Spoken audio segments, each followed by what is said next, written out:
Sir எல்லாருமே good morning. மேடமும் sir எல்லாருமே sir whole ஆஃபீஸ்மே எல்லாருமே இருக்கும் சார். ஃபர்ஸ்ட் விஷயம் வந்து செஷன் முடியறதுக்கு மேக்ஸிமம் 1 hour ஆகும் சார். இந்த 1 hourமே நீங்கள் நல்லா ஃபேஸ் பண்ணுங்க சார். முடிஞ்ச அளவுக்கு வந்து தூங்கிடாதீங்க, அதாவது கான்சன்ட்ரேஷன் யூஸ் பண்ணாதீங்க. முகத்துக்கு முகம் பாருங்க, எந்த கேப்ல தான் என் முகத்தை பாருங்க. நான் பார்க்கும்போது நீங்கள் வேற யாரும் பார்த்துருக்கீங்கன்னா நான் கன்சிடர் பண்ணிக்க மாட்டேன். நான் பார்க்கும்போது நீங்கள் வேற யாரும் பார்த்து கன்சிடர் பண்ணிக்க மாட்டேன். நீங்கள் என்ன ஃபேஸ் டு ஃபேஸ் பார்க்குற மாதிரி பார்த்துங்க. இந்த 1 hour கிளியராக என்ன ஃபேஸ் பண்ணிங்க, நான் உங்களை பார்க்க நீங்கள் பார்த்துங்க. ஃபர்ஸ்ட் பாயிண்ட் சார், நான் பேசுறது வந்து இப்போ மொத்தம் 3 விஷயம் நடக்கும். ஒன்று, ஆஃப்டர் த மீட்டிங் வந்து உங்களுக்கு பிடிஎஃபாக கன்வெர்ட் பண்ணி கையில் கொடுத்துருவாங்க. 1. 2 வந்து பார்த்தீங்கன்னாக்கா இது வீடியோவும் கம்ப்ளீட்டாக அதாவது ஃபுல்லாக எடுத்துருவாங்க, கம்ப்ளீட்டாக எடிட் பண்ணி அதையும் உங்களுக்கு அப்டேட் பண்ணி கொடுத்துருவாங்க. 3rd திங், எப்பயாவது உங்களுக்கு கிளாரிட்டி இல்லைனா இந்த வீடியோவை உங்களை உட்கார வச்சு பார்க்க மட்டும்தான் இந்த செஷன். இதுக்கப்புறம் திரும்பி இந்த மாதிரி மீட்டிங்ஸ் இருக்கிறதுல பெரிய உடன்பாடு இல்லை. அதனால இதை இப்படி எடுத்துட்டு இது பிறகு ஏதாவது தேவைனாக்கா அந்த பாயிண்ட்ஸ் மட்டும் உங்களுக்கு கட் பண்ணி காமிக்கிறதுக்காகும். அப்படி இல்லை அப்படின்னாக்கா ஹோல் அந்த இருக்கிற வீடியோஸ் உங்களுக்கு ஷோ பண்ண மாதிரி தான் செஷன். ஸோ இருக்கிற எல்லாருமே வந்து இங்கே இருக்கிற எல்லாருமே இதில் யாரும் வந்து பார்த்தீங்கன்னா நல்லவங்க கெட்டவங்க எல்லாரும் நல்லவங்க தான். வேலை கம்மியாக பார்க்குறவங்க அதிகமாக பார்க்குறவங்க வாங்குற சம்பளத்துக்கு அப்படிங்கிற டாபிக் மட்டும் தான். அதுக்கு எல்லாரும் நல்லவங்க தான், அது எந்த குறையும் இல்லை. ஸோ இருக்கிற எல்லாருமே இந்த கொஞ்ச நேரத்துக்கு எவ்வளோ கான்சன்ட்ரேட் பண்ணி கரெக்டாக கவனிக்க முடியும் பார்த்துங்க சார். இதில் ஃபர்ஸ்ட் பாயிண்ட் சார், நம்ம ஆஃபீஸை பொறுத்த வரைக்கும் க்ரௌடை கிரியேட் பண்ணணுன்றது நோக்கம் கிடையாது. க்ரௌடை இர்ரெகுலராக கிரியேட் பண்ணணுன்றது நோக்கம் கிடையாது. கொஞ்சம் பேர் இருந்தாலும் ப்ராப்பரா டிசிப்ளைனா ரெகுலரா கிரியேட் பண்ணணும்னு தான் நோக்கம். ஒருவேளை எல்லாராலையும் என்னை மீட் பண்ண முடியாம போறதால கம்பெனியோட விஷன் அண்ட் விஷன், கம்பெனியோட பர்போஸ் என்ன, என்னோட பர்போஸ் என்னன்னு உங்களுக்கு புரிஞ்சுதா இல்லையான்னு தெளிவா தெரியல சார். இப்போ ஒரு எம்ப்ளாயி ரெக்ரூட் பண்றோம், ஆல்ரெடி ரெக்ரூட் எம்ப்ளாயி யாரா இருந்தாலும் டிராவல் பண்றோம் அப்படிங்கிறப்ப இன்னைக்கு கிட்டத்தட்ட வந்து 270 எம்ப்ளாயி ஓவரால் 270 ஸ்டாஃப்க்கு ஓவரால் இருக்கும் சார். 270 பேர் ஓவரால் இருக்கிறதுக்காக இது வந்து கிரௌட் அதிகன்றதால எதிர்கலா இருக்கணும் இல்லை டிசிப்ளின் அப்படிங்கிற நோக்கம்லாம் இல்லை சார். அப்படி ஒரு தேவையே கிடையாது. கிரௌடு கம்மியா இருந்தாலும் ஒழுக்கத்தோடு தான் இருக்கணும். கிரௌடு அப்படியே ஒரு அதிகப்படுத்துற நோக்கமா இருக்குதுன்னா அதை ஒழுக்கத்தோட அதிகப்படுத்துறது மட்டும் தான் நோக்கம். அதே சமயத்துல நம்ம ஒரு எதிர்பார்க்கிற ஒரு விஷன் செட் பண்ணி ஒர்க் அவுட்ஸ் பண்றோம். ஆனாலும் நம்ம ஆஃபீஸை பொறுத்த வரைக்கும் பல சமயத்துல உங்க நெய்பர், அதாவது உங்களோட கொலீக் யார் இருந்தாங்களோ இல்லை உங்க டிஎல் யார் இருந்தாங்களோ அவங்கள பொறுத்து எல்லாமே டிசைட் ஆகுது. அப்படி இல்லைனாக்கா உங்களோட ஃப்ரெண்ட்ஸ் யார் பக்கத்துல இருக்காங்களோ அவங்க உங்களுக்கு என்ன சொல்லி தராங்க, இல்ல உங்களுக்கு என்ன கைட் பண்றாங்க, இல்ல என்ன ஃபீல் பண்றாங்க, இல்ல என்ன ரோல் மாடலா நடந்துக்கிறாங்க. அவங்க தப்பா கூட நடந்துக்கலாம், அவங்க சரியா நடந்துக்காம இருக்கலாம். அதை நீங்க பார்த்து இன்ஸ்பயர் ஆகி அதை ரோல் மாடலா எடுத்துக்கிட்டு அவங்கள ஃபாலோ பண்றது, இந்த மாதிரி விஷயங்கள்லாம் உங்களுக்கு வேணா சரிப்படலாம், எனக்கு சரி ஆஃபீஸ்க்கு சரிப்பட வேண்டிய அவசியம் இல்லை. ஆஃபீஸோட விஷன் அண்ட் விஷன் தெளிவா தெரிஞ்சிருக்கணும். 2 நோக்கம் தான். 1, கண்டிப்பா கம்பெனி டெவலப் பண்றது, இது எந்த மாற்றமும் இல்லை. 2, அந்தந்த எம்ப்ளாயை டெவலப் பண்ணிக்கிறது. ஒரு எம்ப்ளாயி வரும்போது ஒரு இடத்துக்கு ஒர்க்குக்கு போனா ஒரு செட்டப் இருக்கு, ஒரு நார்மல் செட்டப் இருக்கு. என்ன செட்டப் இருக்குன்னா, ஒரு டிகிரி முடிச்சிருக்காங்க, இல்லை ஒரு எக்ஸ்பீரியன்ஸ் ஏதோ ஒரு விஷயம் இருக்கு அப்படின்னாக்கா, ஏதாவது விஷயம் இருக்குனாக்கா, ஒரு டிகிரி முடிச்சிருக்காங்கன்னா ஒரு பேசிக்கா ஒரு 20,000 சேலரி வாங்குறாங்க அப்படின்னா ஒரு 15,000 வாங்குறாங்க. ஒரு எக்ஸ்பீரியன்ஸ்னா அவங்களுக்கு சேலரி வாங்குறாங்கனாக்கா, அப்படின்னு இருக்கும்போது ஒரு லிமிடெட் இயர் எக்ஸ்பீரியன்ஸ்ல இவ்வளவுதான் சம்பாதிக்க முடியும் ஒரு ஸ்கேல் இருக்கு. கார்பரேட்டுக்கு ஒரு மெத்தட் இருக்கு, ஒரு ஸ்கேல் இருக்கு. சில கம்பெனிஸ் அதை தாண்டி இருப்பாங்க வச்சுக்கலாம். சில லிமிட் இருக்கும். என்ன லிமிட்ஸ் அப்படின்னாக்கா, இந்த வருஷத்துல இவ்வளவு அவுட்புட் கொடுத்தா இந்த நம்ம சேலரி இன்க்ரீஸ் பண்ணா இவ்வளவு பர்சேஸ் கொடுக்கலாம்னு சொல்லிட்டு ஒரு மெத்தட்ல வந்து பாத்தீங்கன்னாக்கா ஒரு எக்ஸ்பீரியன்ஸ் வரும். அது வந்து பாத்தீங்கன்னா சரியா தப்பான்லாம் நம்ம சொல்லல. ஆனா அது உடைக்கிறதுக்காகவும் அதை தாண்டி வேற என்ன செய்ய முடியுங்கிறது மட்டும்தான் நோக்கம். ஒரு எம்ப்ளாயி இண்டிவிஜுவலா பார்க்கும்போது ஒருவேளை உங்களுக்கு தெளிவா புரியல அப்படின்னாக்கா, அது வந்து உங்களுக்கு தெளிவா தெரியல அப்படின்னா நீங்க வெளி உலகத்தை சுற்றி எல்லாரும் கேட்டா ஒரு நாலேஜ் கிடைக்கும். நம்ம ஒர்க் பண்ண என்ன சேலரி கிடைக்கும், எத்தனை வருஷம் ஒர்க் பண்ண என்ன சேலரி கிடைக்கும், என்ன படிச்சிருந்தா, என்ன ஸ்கில்ஸ் தெரிஞ்சிருந்தா, என்ன மாதிரி நாலேஜ் என்ன மாதிரி சேலரிஸ் கிடைக்கும் அப்படின்னு ஒரு கிளாரிட்டி கிடைக்கும். அப்படின்னு பார்க்கும்போது ஒரு இண்டிவிஜுவல் எம்ப்ளாயி டெவலப் ஆகுதுன்றது ஒரு நார்மல் உலகத்துல ஒரு எம்ப்ளாயி நாம காலையில ஒரு 9-10 மணிக்கு ஆஃபீஸ் போவாங்க, ஈவினிங் ஒரு 5-6 மணிக்கு வெளியில வந்துருவாங்க. மற்ற டைம் ஒர்க் பண்ண மாட்டாங்க. அந்த டைம்லயும் அவங்களுக்கு தோணுன மாதிரி இருப்பாங்க, எப்படி வேணாலும் என்ன வேணாலும் செய்வாங்க, பெரிய கட்டுப்பாடு இருக்காது. அவங்க லைஃப் ஃபுல்லா ஒர்க்குக்கு போவாங்க வருவாங்க. இர்ரெகுலராக இருப்பாங்க, டிசிப்ளின் இல்லாமல் இருப்பாங்க, பிளஸ் பெரிய ஸ்கில்ஸ் டெவலப்மெண்ட்ஸ் எப்படி வேணாலும் இருப்பாங்க, நிம்மதியாக இருப்பாங்க, சந்தோஷமா இருப்பாங்க. இது எந்த மாற்றம் இல்லை. அவங்களோட வருமானம் ஒரு ஸ்கேல் இருக்கும். அதில் எனக்கு உடன்பாடு இல்லை. அதை உடைச்சி நம்ம ஒரு விஷயத்தை கிரியேட் பண்ணா ஒர்க் அவுட் பண்றோம். கிட்டத்தட்ட கடைசி 7-8 இயர்ஸ் ஆயிடுச்சு நம்ம டிராவல் பண்றோம். அதை பிரேக் பண்ணி தான் நம்ம டிராவல் பண்றோம். ஸோ 2 விஷயம், ஒன்று கம்பெனி, 2வது இண்டிவிஜுவல் எம்ப்ளாயி. இண்டிவிஜுவல் எம்ப்ளாயி வரும்போது மற்ற ஆஃபீஸ் மாதிரி நார்மல் செட்டப்ஸ் எதுவுமே இல்லை. ஸோ ஒரு சேலரி நார்மலா இல்லைன்றப்ப நீங்க ப்ராசஸிங் நார்மலா எக்ஸ்பெக்ட் பண்ண முடியாது. அதே ஆஃபீஸ்ல பண்ற எல்லா வேலையும் பண்ணிட்டு உங்களுக்கு சேலரி அப்நார்மல் நான் சொல்ல வரல. அந்த ஆஃபீஸ்க்கு நம்ம ஆஃபீஸ் செட் ஆகாது. இது எப்படி வேணாலும் எடுத்துக்கலாம். இது வந்து பாத்தீங்கன்னா கஷ்டம், அதான் ஹார்ட் பெஸ்ட், ரொம்ப ஸ்ட்ரிக்ட் எடுத்துக்கலாம், ரொம்ப ஹார்டா இருக்கு எடுத்துக்கலாம், ரொம்ப டஃபா இருக்கு எடுத்துக்கலாம், ஸ்ட்ரெஸ்ஸா இருக்கு எடுத்துக்கலாம், ப்ரெஷரா இருக்கு எடுத்துக்கலாம். நீங்க என்ன மாதிரி டெக்னிக்கல் டெர்ம் யூஸ் பண்ணலாம், அது எந்த மாற்றங்களும் அது உண்மை. அதே சமயத்துல எந்த வகையிலையும் மற்றவங்களோட ப்ரையாரிட்டி கொடுக்காம இல்லை, புரிதலோட தெளிவா ப்ரையாரிட்டி இருக்கு. இதுல உங்களோட பிரச்சனை உங்க தேவைக்கு ஏற்ற மாதிரி, உங்க நேரத்துக்கு ஏற்ற மாதிரி நீங்க இருந்தா நான் பொறுப்பாக முடியாது. ஏதாவது தேவைப்பட்டதுன்னா தெளிவா பேசணும், கிளாரிட்டி உங்களுக்கு தெரியும், எனக்கு தெரியும். அதை தாண்டி உங்க நேரத்துக்கு ஏற்ற மாதிரி, உங்க சுயநலத்துக்கு ஏற்ற மாதிரி இப்படிதான் உங்க விருப்பம்னாக்கா அதுக்கு ஒன்றும் பண்ண முடியாது. ஸோ கம்பெனியோட விஷன் அண்ட் மிஷன் எல்லாம் தெரிஞ்சுக்கணும். ஒரு நார்மல் கம்பெனி மாதிரி இல்லாம அப்நார்மல் கம்பெனியாகவும் அப்நார்மல் எம்ப்ளாயிஸை கிரியேட் பண்ற மாதிரி தான் வந்து அப்நார்மலா ஒரு எம்ப்ளாயை கிரியேட் பண்ணணும். அப்போ அப்நார்மலா ஒரு எம்ப்ளாயை கிரியேட் பண்ணணுன்றப்ப அந்த விஷயத்தை கிரியேட் பண்ணா அப்நார்மல் ப்ராசஸ் பண்ணணும். அப்நார்மல் ரிசல்ட் வேணும்னா அப்நார்மல் ப்ராசஸ் பண்ணணும். அதை நம்ம பண்றோம். அதில் வித் டிசிப்ளின். ஏன்னா கடைசி வரைக்கும் ஒரு எம்ப்ளாயி ஒர்க் கூட பண்ணலாம், ஆனா இப்படிதான் வாழன்ற ஒரு எதுவும் யாரும் எழுதி வைக்கல. அந்த முறையை மாற்ற தான் ஆஃபீஸ் இருக்கும். ஆஃபீஸ் ரன் பண்ற ஒர்க் அவுட் முறை தான் பேரண்ட்ஸ் சொல்லி கண்டிப்பாக இருக்கும். அப்படி இருக்கும்பொழுது ஏன் ஃபர்ஸ்ட் ஆஃபீஸர் சொல்லியிருக்கணும், முதல்ல எம்ப்ளாயி சொன்னா மேபி நமக்காக சொல்றாங்க அப்படின்னு சொன்னா முதல்ல ஆஃபீஸர் சொல்லியிருக்கேன். இதில் எம்ப்ளாயி இப்படி தான் உருவாக்குறப்ப ஆஃபீஸர் இப்படி தான் ஃபார்ம் பண்ணுறது நோக்கம், வேற எதுவும் கிடையாது. ஸோ விஷன் அண்ட் மிஷன் என்னன்றது முதல்ல கிளியரா தெரியணும். ஒரு நாமளா மற்ற இடத்துல ஆஃபீஸ்ல இருக்கிற மாதிரி இல்லை, அது எந்த மாற்றமும் இல்லை. அது முதல்ல நீங்க தெளிவாக புரிஞ்சுக்கிட்டு உங்க ஒர்க் ஸ்டார்ட் பண்ணா ரொம்ப சந்தோஷமானது.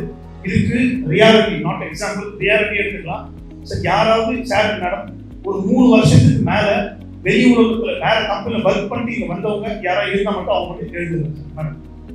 3 வருஷத்துக்கு மேல வேற ஏதோ ஒரு ஆஃபீஸ்ல ஒர்க் பண்ணிட்டு இங்க வந்தவங்க மட்டும் எழுதுங்க சார் மேடம். சேல்ஸ், டெக்னிக்கல் எல்லாருமே 3 வருஷத்துக்கு மேல ஒர்க் பண்ணிட்டு வந்தவங்க அவங்க மட்டும் மைக் கொடுப்பாங்க. ரொம்ப ஷார்ட் டைம்ல முடியுங்க. என்னன்னா எவ்வளவு வருஷம் ஒர்க் பண்ணீங்க, எவ்வளவு சேலரி, என்ன படிச்சிருக்கீங்க, இதை மட்டும் சொல்லிடுங்க. ஏன்னா மீட்டிங்கோட பர்பஸே என்ன, விஷன் அண்ட் விஷன் கம்பெனியோட இது. மற்ற கம்பெனில இப்படிதான் ஒரு ப்ராசஸ் இருக்கு, அதை செட் ஆகாது, அதை உடைக்க தான் இதை பண்றோம். ஒரு எம்ப்ளாயினா இவ்வளவு வருஷம் ஒர்க் பண்ணி இவ்வளவு சம்பாதிக்கிற அவசியம் இல்லை. அவங்க திறமைக்கு ஏற்ற மாதிரி, அவங்க தகுதிக்கு ஏற்ற மாதிரி அவங்க உழைச்சா என்ன வேணாலும் பண்ண முடியும். அதை உழைக்கிறத ஒழுக்கத்தோடு இருந்தா இன்னும் என்ன வேணாலும் பண்ண முடியுறதுக்காக மட்டும்தான் இந்த செஷன்ஸ் நம்ம கிரியேட் பண்ணுவோம். திரும்பவும் சொல்லிடுறேன், உழைச்சா ஒழுக்கத்தோடு உழைச்சா என்ன வேணாலும் பண்ண முடியுன்றதுதான் ஒரு நார்மல் கம்பெனி தாண்டி நம்ம பண்றது. மற்ற கம்பெனி பிளேம் பண்ணல, மற்ற தப்புன்னு சொல்லல, நம்ம வேற விஷயம் பண்றதுக்காக முயற்சி எடுக்கிறோம், அது மட்டும்தான் நோக்கம்.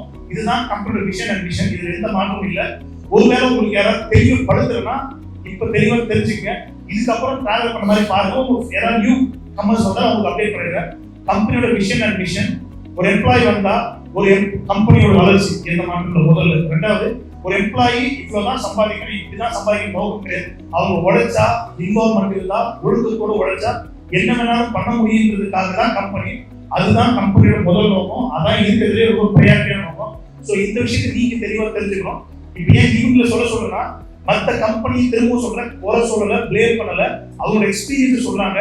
நம்ம செய்யற பாதைக்கு அவங்களுக்கு என்ன வித்தியாசம் சொல்றாங்க. ஆனா அவங்க அந்த கம்பெனியில இங்க இருக்க மாதிரி இருந்துக்க மாட்டாங்க. இங்கேயும் குறைகள் இருக்கும், அங்க அவங்க எப்படி வேணாலும் இருக்கும். அதையும் பார்க்கணும். கம்பெனி மட்டும் பிளேம் பண்ண முடியாது, இந்த ஸ்டாஃபும் எப்படி இருந்தாங்கன்றது இருக்கு. ஸோ இருந்தாலும் என்ன இருந்ததுன்னு தெளிவாக தெரிஞ்சுக்கலாம். ஒரு முறை கிளியரா மட்டும் கண்டிப்பாக சார். 2010 வந்து ஒரு கம்பெனி ஒர்க் பண்ணிருந்தேன் சார். அது வந்து ஜாயின் பண்ணி 14 வருஷம் ஒர்க் பண்ணியிருந்தேன். முதல்ல ஸ்டார்டிங் சம்பளம் பார்த்தீங்கன்னா 1000 ரூபாய் கொடுத்தாங்க சார். அதுக்கப்புறம் வருஷம் ஒரு 250 ஒரு 500 அப்படின்னா சார் வருஷத்துக்கு இன்கம். அதுக்கப்புறம் பார்த்தீங்கன்னா 14 வருஷம் லாஸ்ட்டாக பார்த்தீங்கன்னா சம்பளம் ஒரு 23 ரூபா சார். லாஸ்ட் டைம் வாங்கினோம் 23,000 ரூபாய். 23,000 ரூபாய் கைக்கு வரும் சார். அதுக்கு ஏசி அப்படின்னு எல்லாத்தையும் முடிச்சு 23 ரூபா கைக்கு வரும். ஏதாவது பண்ணலாம் அப்படின்னு. சரி சார், அது ஓகே. Good morning sir. நான் வந்து 7 இயர்ஸாக ஒரு பிரைவேட் கம்பெனி தான் ஒர்க் பண்ணேன். ஸ்டார்டிங் சேலரி வந்து 4,000. ஸ்டார்டிங் வேண்டாம் சார், எனக்கு லாஸ்ட்டாக வெளியே வருஷம் 35,000. எவ்வளோ எக்ஸ்பீரியன்ஸு எவ்வளோ சேலரி இருக்குது அது மட்டும் தெரிஞ்சா போச்சு. இது எதுக்காக அப்படின்னா, இப்போ நான் திரும்ப வந்து இங்கே நம்ம கம்பெனி இன்னும் வெளியே வருது. இதை நான் சும்மா சொல்ல நினைப்பீங்க, உங்களுக்கு தெரியும், இருந்தாலும் இன்னும் தெரியுமா எல்லாருக்கும் தெரியுதுக்காக, ஏன்னா கிளாரிட்டி நமக்குள்ள இருக்கிறதுக்காக மட்டும், அதுக்காக மொத்தம் 7 years ஒர்க் பண்ணேன் சார். வெளியே வருஷம் 35,000 salary. 9 years experience sir. Accounting 35,000 last year sir. Good morning sir. Sir, 6 years experience sir. என்னோட salary பாத்தீங்கன்னா டோட்டலா 25,000 sir. Good morning sir. Salary is experience sir. 35,000 right. Sir, good morning, sir. 4 years experience, master salary is 28,000, sir. சொன்னவங்க Good morning, sir. சொன்னவங்க உட்காந்து 9 years experience, sir. 25,000 last salary. Thank you, sir. Good morning, sir. 6 years experience, 25,000 சம்பளம். Thank you, sir. Good morning, sir. 5 years experience, sir. Last hour 27,000. Sir, good morning sir. என் பேர் வசந்தா குமார்.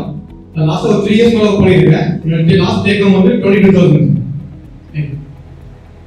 வணக்கம் sir. 3 வருஷம் work பண்ணேன். 33,000 ரூபாய் சம்பளம் sir. Right. Good morning sir. 5 years experience இருக்கு. Last take home salary வந்து 22,000 sir. Yes, sir. 3 years experience, sir. Last year, 22,000. 3 years experience, sir. Last one 70,000, sir. 5 years back. Good morning, sir. எனக்கு 6 years experience in customer support. IBM ல work பண்ணேன். Last take home 30,000. But நான் same பண்ணி 10 years ஆச்சு, sir. Right. Good morning, sir. 4 years experience, sir. Last salary வந்து 28,000, sir. Good morning, sir. Good morning, all of you. நான் வந்துட்டு ஒரு 2-3 கம்பெனியில் ஒர்க் பண்ணியிருக்கேன். மோர் தென் 5 years தான் ஒர்க் பண்ணியிருக்கேன். அங்கெல்லாம் பார்த்தீங்கன்னா ஒரு நார்மல் எம்ப்ளாயீஸு, ஒரு நார்மல் குவாலிஃபிகேஷன் இருக்கிறவங்களுக்கு வந்துட்டு ஒரு லிமிடெட் சேலரி தான் இருக்குது. அதாவது இங்கே எல்லாருமே சொல்கிற மாதிரி ஒரு 25,000 வந்துட்டு அதுதான் ஒரு டிகிரி முடிச்சவங்களுக்கு, அந்த குவாலிஃபிகேஷன் இருக்கிறவங்களுக்கு அதுக்கு மேலே வந்துட்டு சேலரி கொடுக்க மாட்டாங்க. அதை நிறைய கம்பெனியில் பார்த்துருக்கேன். பட் ஆனால் இங்கே பார்த்தீங்கன்னா அதுக்கு ஆப்போசிட்டாக இருக்குது. சேலரி வந்து என்ன ஒர்க் பண்ணுறாங்க, அவங்க என்ன குவாலிஃபிகேஷனில் இருக்காங்கன்றதை தாண்டி வந்துட்டு சேலரி வந்துட்டு ஒரு அது உடச்சி வேறு லெவலில் சேலரி நான் பார்க்கும்போது ரொம்ப ஹாப்பியாக இருக்கும். Thank you sir. Good morning, sir. I'm Ramya and நான் வந்து டோட்டலாக 7 years experience இருக்கு BPO business டெலிகாலிங்ல. லாஸ்ட் salary பார்த்தீங்கன்னா 20,000, sir. Good morning sir. என் பேர் அஜித்குமார். நான் வந்து பார்த்தீங்கன்னா ஒரு 3 years வந்து கேஷியர் ஒர்க் பண்ணேன். ஒரு 11,000 வந்து சம்பளம்.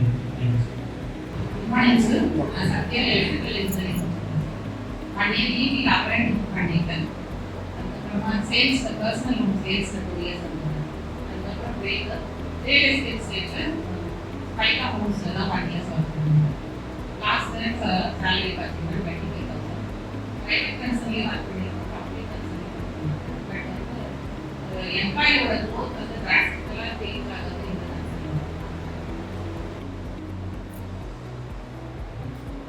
Good morning, sir. நான் லாஸ்ட் 7 years experience sir. 3 கம்பெனில ஒர்க் பண்ணிருக்கேன். 3 கம்பெனிலே பர்சனல் லோன்ல தான் இருந்திருக்கேன் சார். ஃபர்ஸ்ட் கம்பெனில 35,000 வாங்கினேன். செகண்ட் கம்பெனில 25 வாங்கினேன்.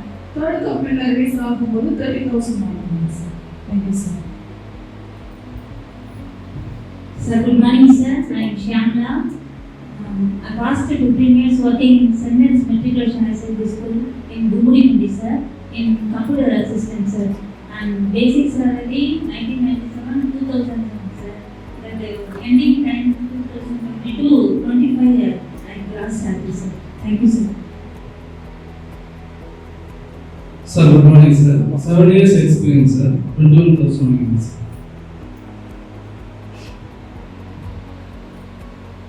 Good morning sir.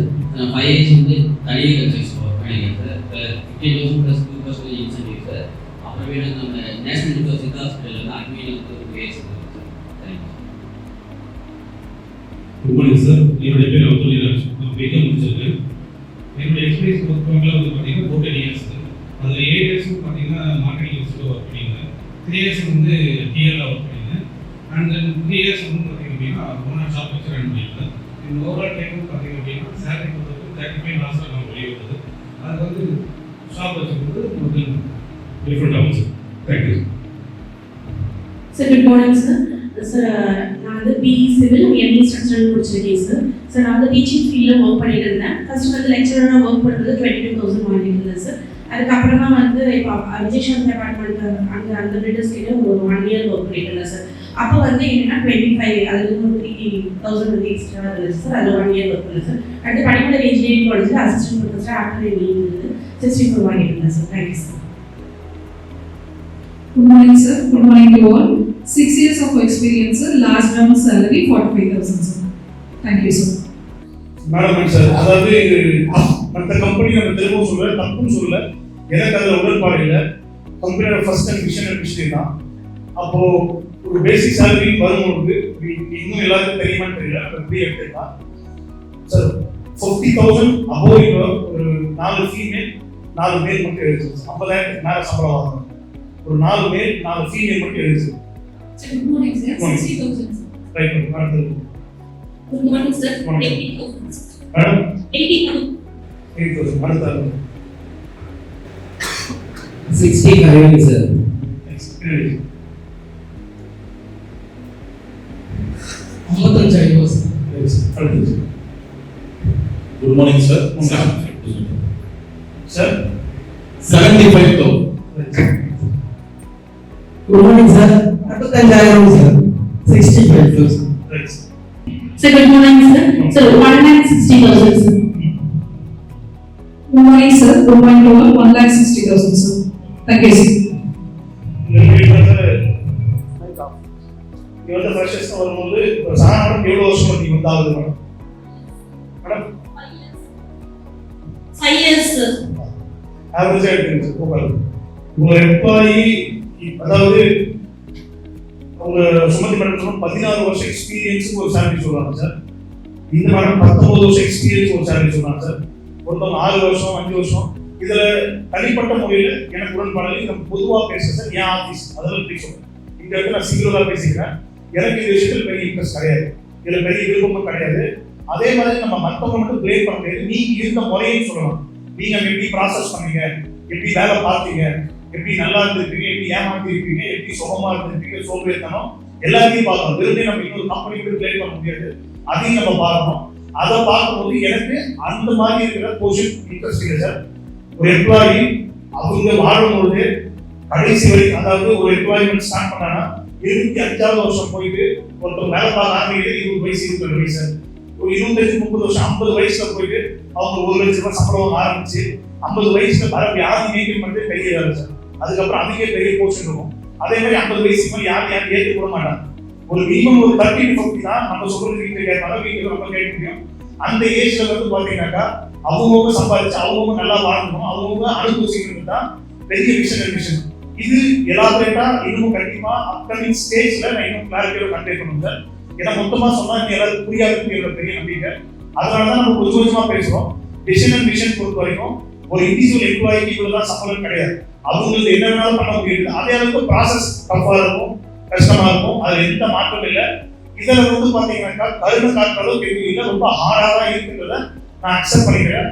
அதே சமயத்துல எப்பவுமே சொல்றது ஹெல்த் சேஃப்டி, அதாவது உடம்பு உங்க வீடு நீங்க எல்லாம் பத்திரமா இருந்து இந்த கஷ்டப்பட்டு தான் ஹார்ட் ஒர்க் தேவை. சேஃப்டி இல்லாம அந்த ஹார்ட் ஒர்க் தேவையில்லை. சேஃப்டியோட ஹார்ட் ஒர்க் தேவை, லாங் டேர்ம் தேவை, பர்மனண்டா தேவை. அதுக்கேற்ற மாதிரி தான் எல்லாமே இருக்கும். ஸோ மற்ற கம்பெனிக்கானதும் நம்ம கம்பெனிக்கான விஷன் அண்ட் விஷன் என்னன்றத இன்னும் கிளியரா கன்வே பண்ணிட்டேன். மற்ற கம்பெனி என்ன மாதிரி சேலரி, என்ன மாதிரி எக்ஸ்பீரியன்ஸ், நம்ம கம்பெனி என்ன மாதிரி சேலரி, என்ன மாதிரி எக்ஸ்பீரியன்ஸ்.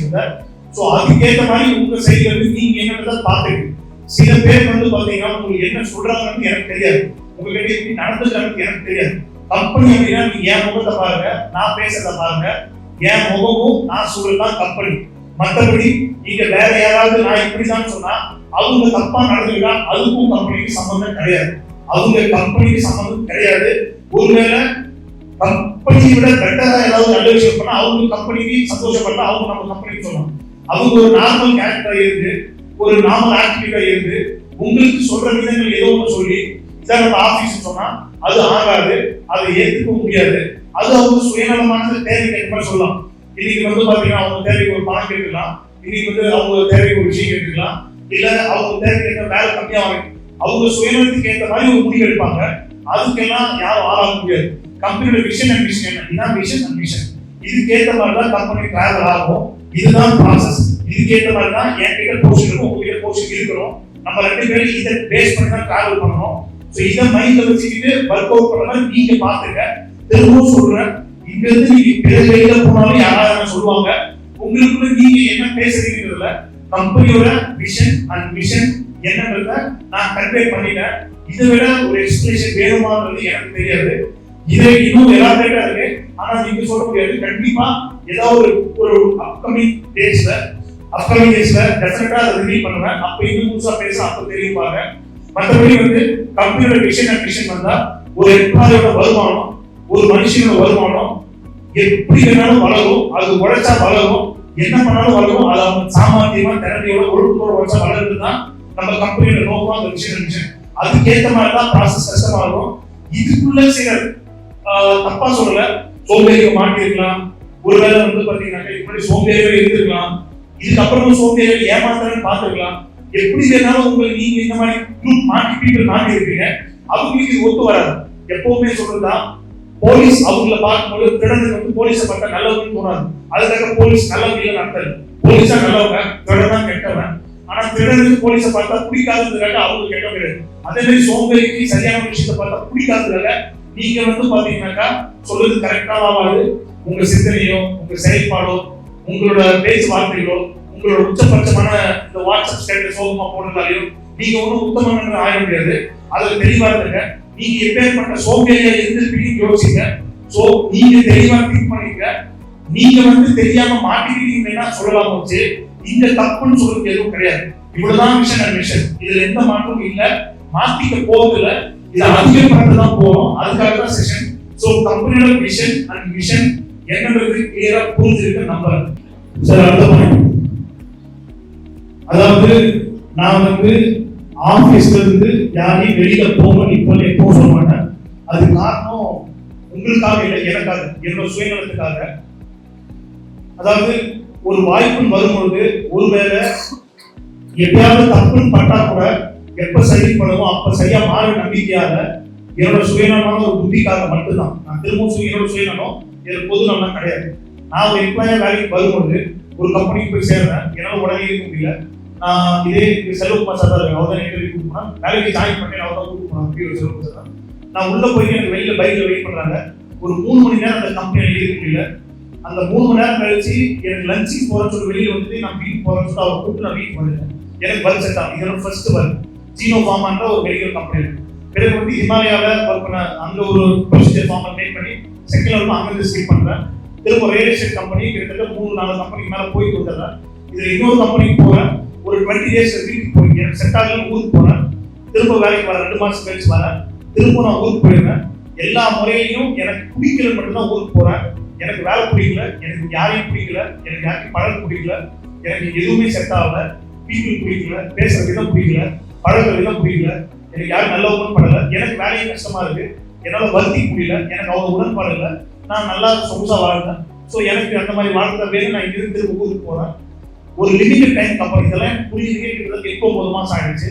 8-9 மாசம் ஒரு 7-8 அட்டம்ப்டுக்கு பிறகுதான் வந்து பாத்தீங்கன்னாக்கா இதான் ஒர்க், இப்படிதான் செய்யணுன்றதே நீயும் தெரியுது. அதுக்கப்புறம் எவ்வளவு ஏறது. ஸோ நான் இப்படி இருந்ததால ஒருவேளை என்னை விட யாராவது இங்க இவ்வளவு பேர் பெரிய பெரிய புத்திசாலிங்க திறமசாலிகளா இருக்கீங்க, எனக்கு ஒன்றும் தெரியாத விவரம் தெரியாத ஒரு நாமளா இத்தனைக்கு நான் ஒரு அரியர் ஸ்டூடெண்ட், அது போக வந்து அவ்வளவு படிக்க தெரியாது, படிக்க தெரியாத நானே வந்து பாத்தீங்கன்னாக்கா இந்த மாதிரி வரும்போது யாராவது புத்திசாலிங்க திறமசாலிங்க உழைப்பாளிகளை ஒருவேளை நம்ம மிஸ் பண்ணிடுவோமோன்ற ஏக்கம்.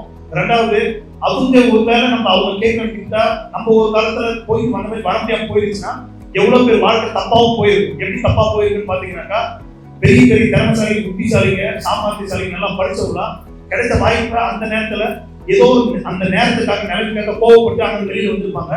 கடைசி வரைக்கும் போய் கஷ்டப்பட்டுட்டே இருப்பாங்க. ஒருவேளை அவங்க அன்னைக்கு கோவப்படாம இல்ல யோசிக்காம இல்ல தெளிவா இருந்திருந்தாங்கன்னாக்கா ஒருவேளை இன்னைக்கு அவங்க வாழ்க்கையில பல மடங்கு சந்தோஷமா இருந்திருக்கும்.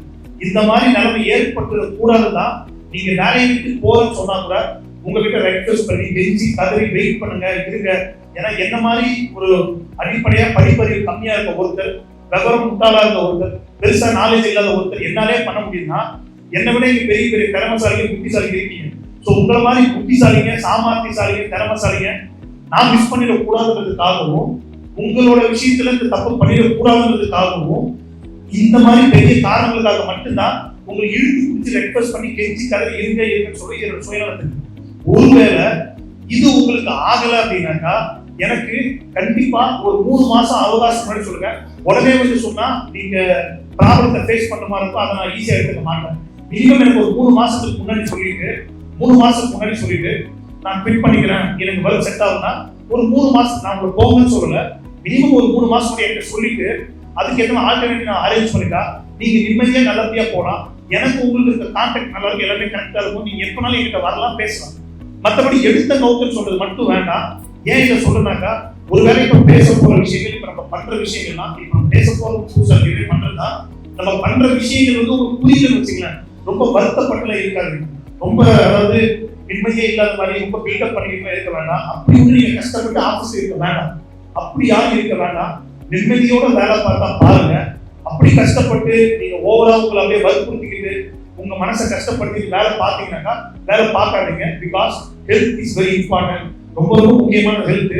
உங்க மனசும் உங்க ஹெல்த் முக்கியம். அதை நல்லபடியா பார்த்துக்க போதுமானது. ஒர்க் செட் ஆகணும் 3 மாசம் சொல்லிட்டு வேற ஏதாவது நல்ல வேலையோட பெட்டர் கம்பெனியும் பெட்டர் ஒர்க்கு கிடைக்கும் பார்த்துக்கணும். நான் திரும்ப வெளியில போகணும் யாரையும் சொல்லல. ஒரு வேலை இருந்தா நிம்மதி இல்லாம இருக்காதீங்க, இருக்கும்போது பில்டப் பண்ணிக்காதீங்க. ரொம்ப பெருசா வந்து இதை யோசிக்கிறதுக்கு ஒண்ணு இல்லை, உங்களுக்குள்ள பேசிக்கிறதுக்கு ஒண்ணு இல்லை. அதனால இதை தெரியப்படுத்துங்க.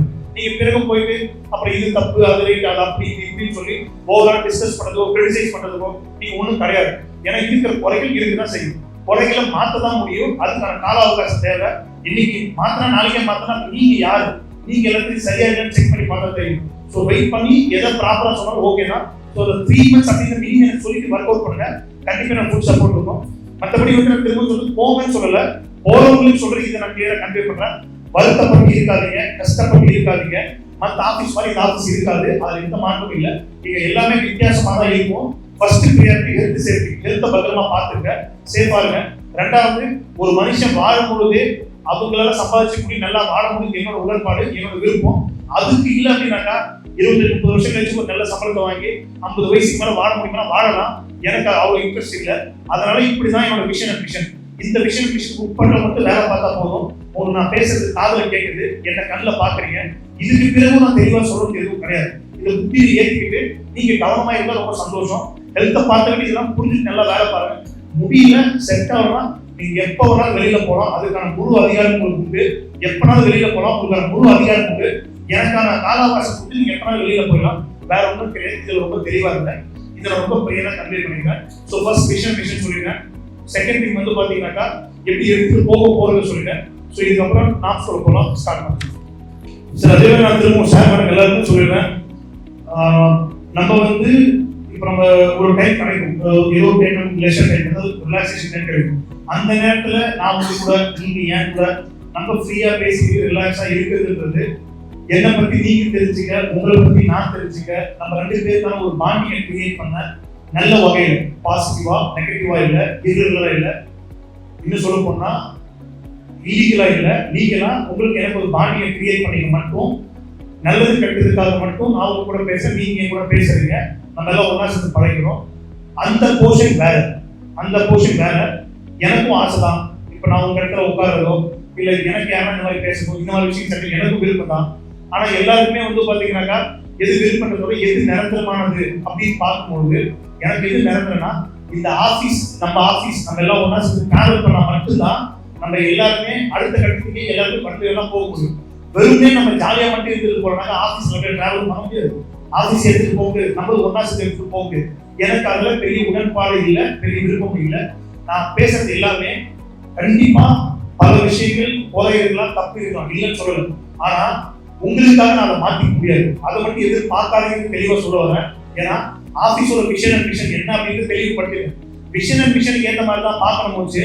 மறுபடியும் வந்து பாத்தீங்கன்னாக்கா நீங்க வந்து இல்ல சார் எனக்கு வந்து ஊட்டிக்கு போக நேரம் இல்லை, ஊட்டிக்கு போனதான் கூலிங்கா இருக்கு, எனக்கு அதே கூலிங் வந்து பாத்தீங்கன்னாக்கா தரையில கிடைக்குமா அப்படின்னாக்கா அதே கூலிங்லாம் தரையில கிடைக்காது. அதுக்கு ஒரு டெக்னிக்கல் தான் வரும். என்ன டெக்னிக்கல்னாக்கா ஒரு 2000-3000 மீட்டர் அந்த மேல போறதுனாக்கா ஒரு 4000-5000 அடிக்கு மேல போனாதான் அதோட டெம்பரேச்சர் மாறுன்றது யதார்த்தம்.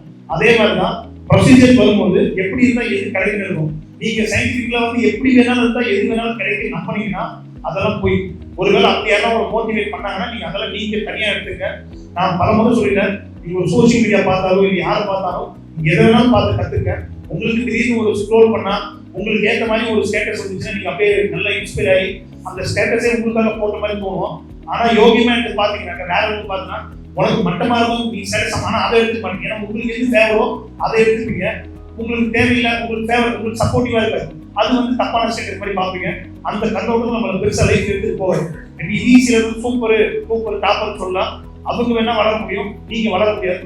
திரும்ப திரும்ப பேசுறது எல்லாரும் வளரணும்னா அதுக்கு ஒரே ஆப்ஷன், எல்லாருமே ஒழுக்கமா இருந்தாதான், அவங்க ஒழுக்கமா இருந்தாதான், அவங்க உழைச்சாதான் வளர முடியும். மற்றபடி யாரோ ஒழுக்கமா இருந்தால் வளரலாம் முடியாது. கம்பெனி என்ன வளரும், நீங்க அதே இடத்துல உட்கார்ந்து தான் இருப்பீங்க. சேம் மேஜிக் சொன்ன மாதிரி கம்பெனி 10 வருஷத்துக்கு அப்புறம் 20 வருஷம் நீங்களும் போய் என்ன சம்பளம் சொல்ற மாதிரி தான் இருக்கும். மற்றபடி பெருசா ஒண்ணு இருக்காது. எனக்கு அதுல சுத்தமா உடன்பாடு இல்லை. நம்ம ஆஃபீஸ் இப்படிதான் இருக்குன்றது ரொம்ப தெளிவா இருக்கேன். ஸோ அதை மனசுல வச்சுக்கிட்டு எல்லாத்தையும் ரீசன் பண்ற மாதிரி பார்த்துக்கோங்க சார்.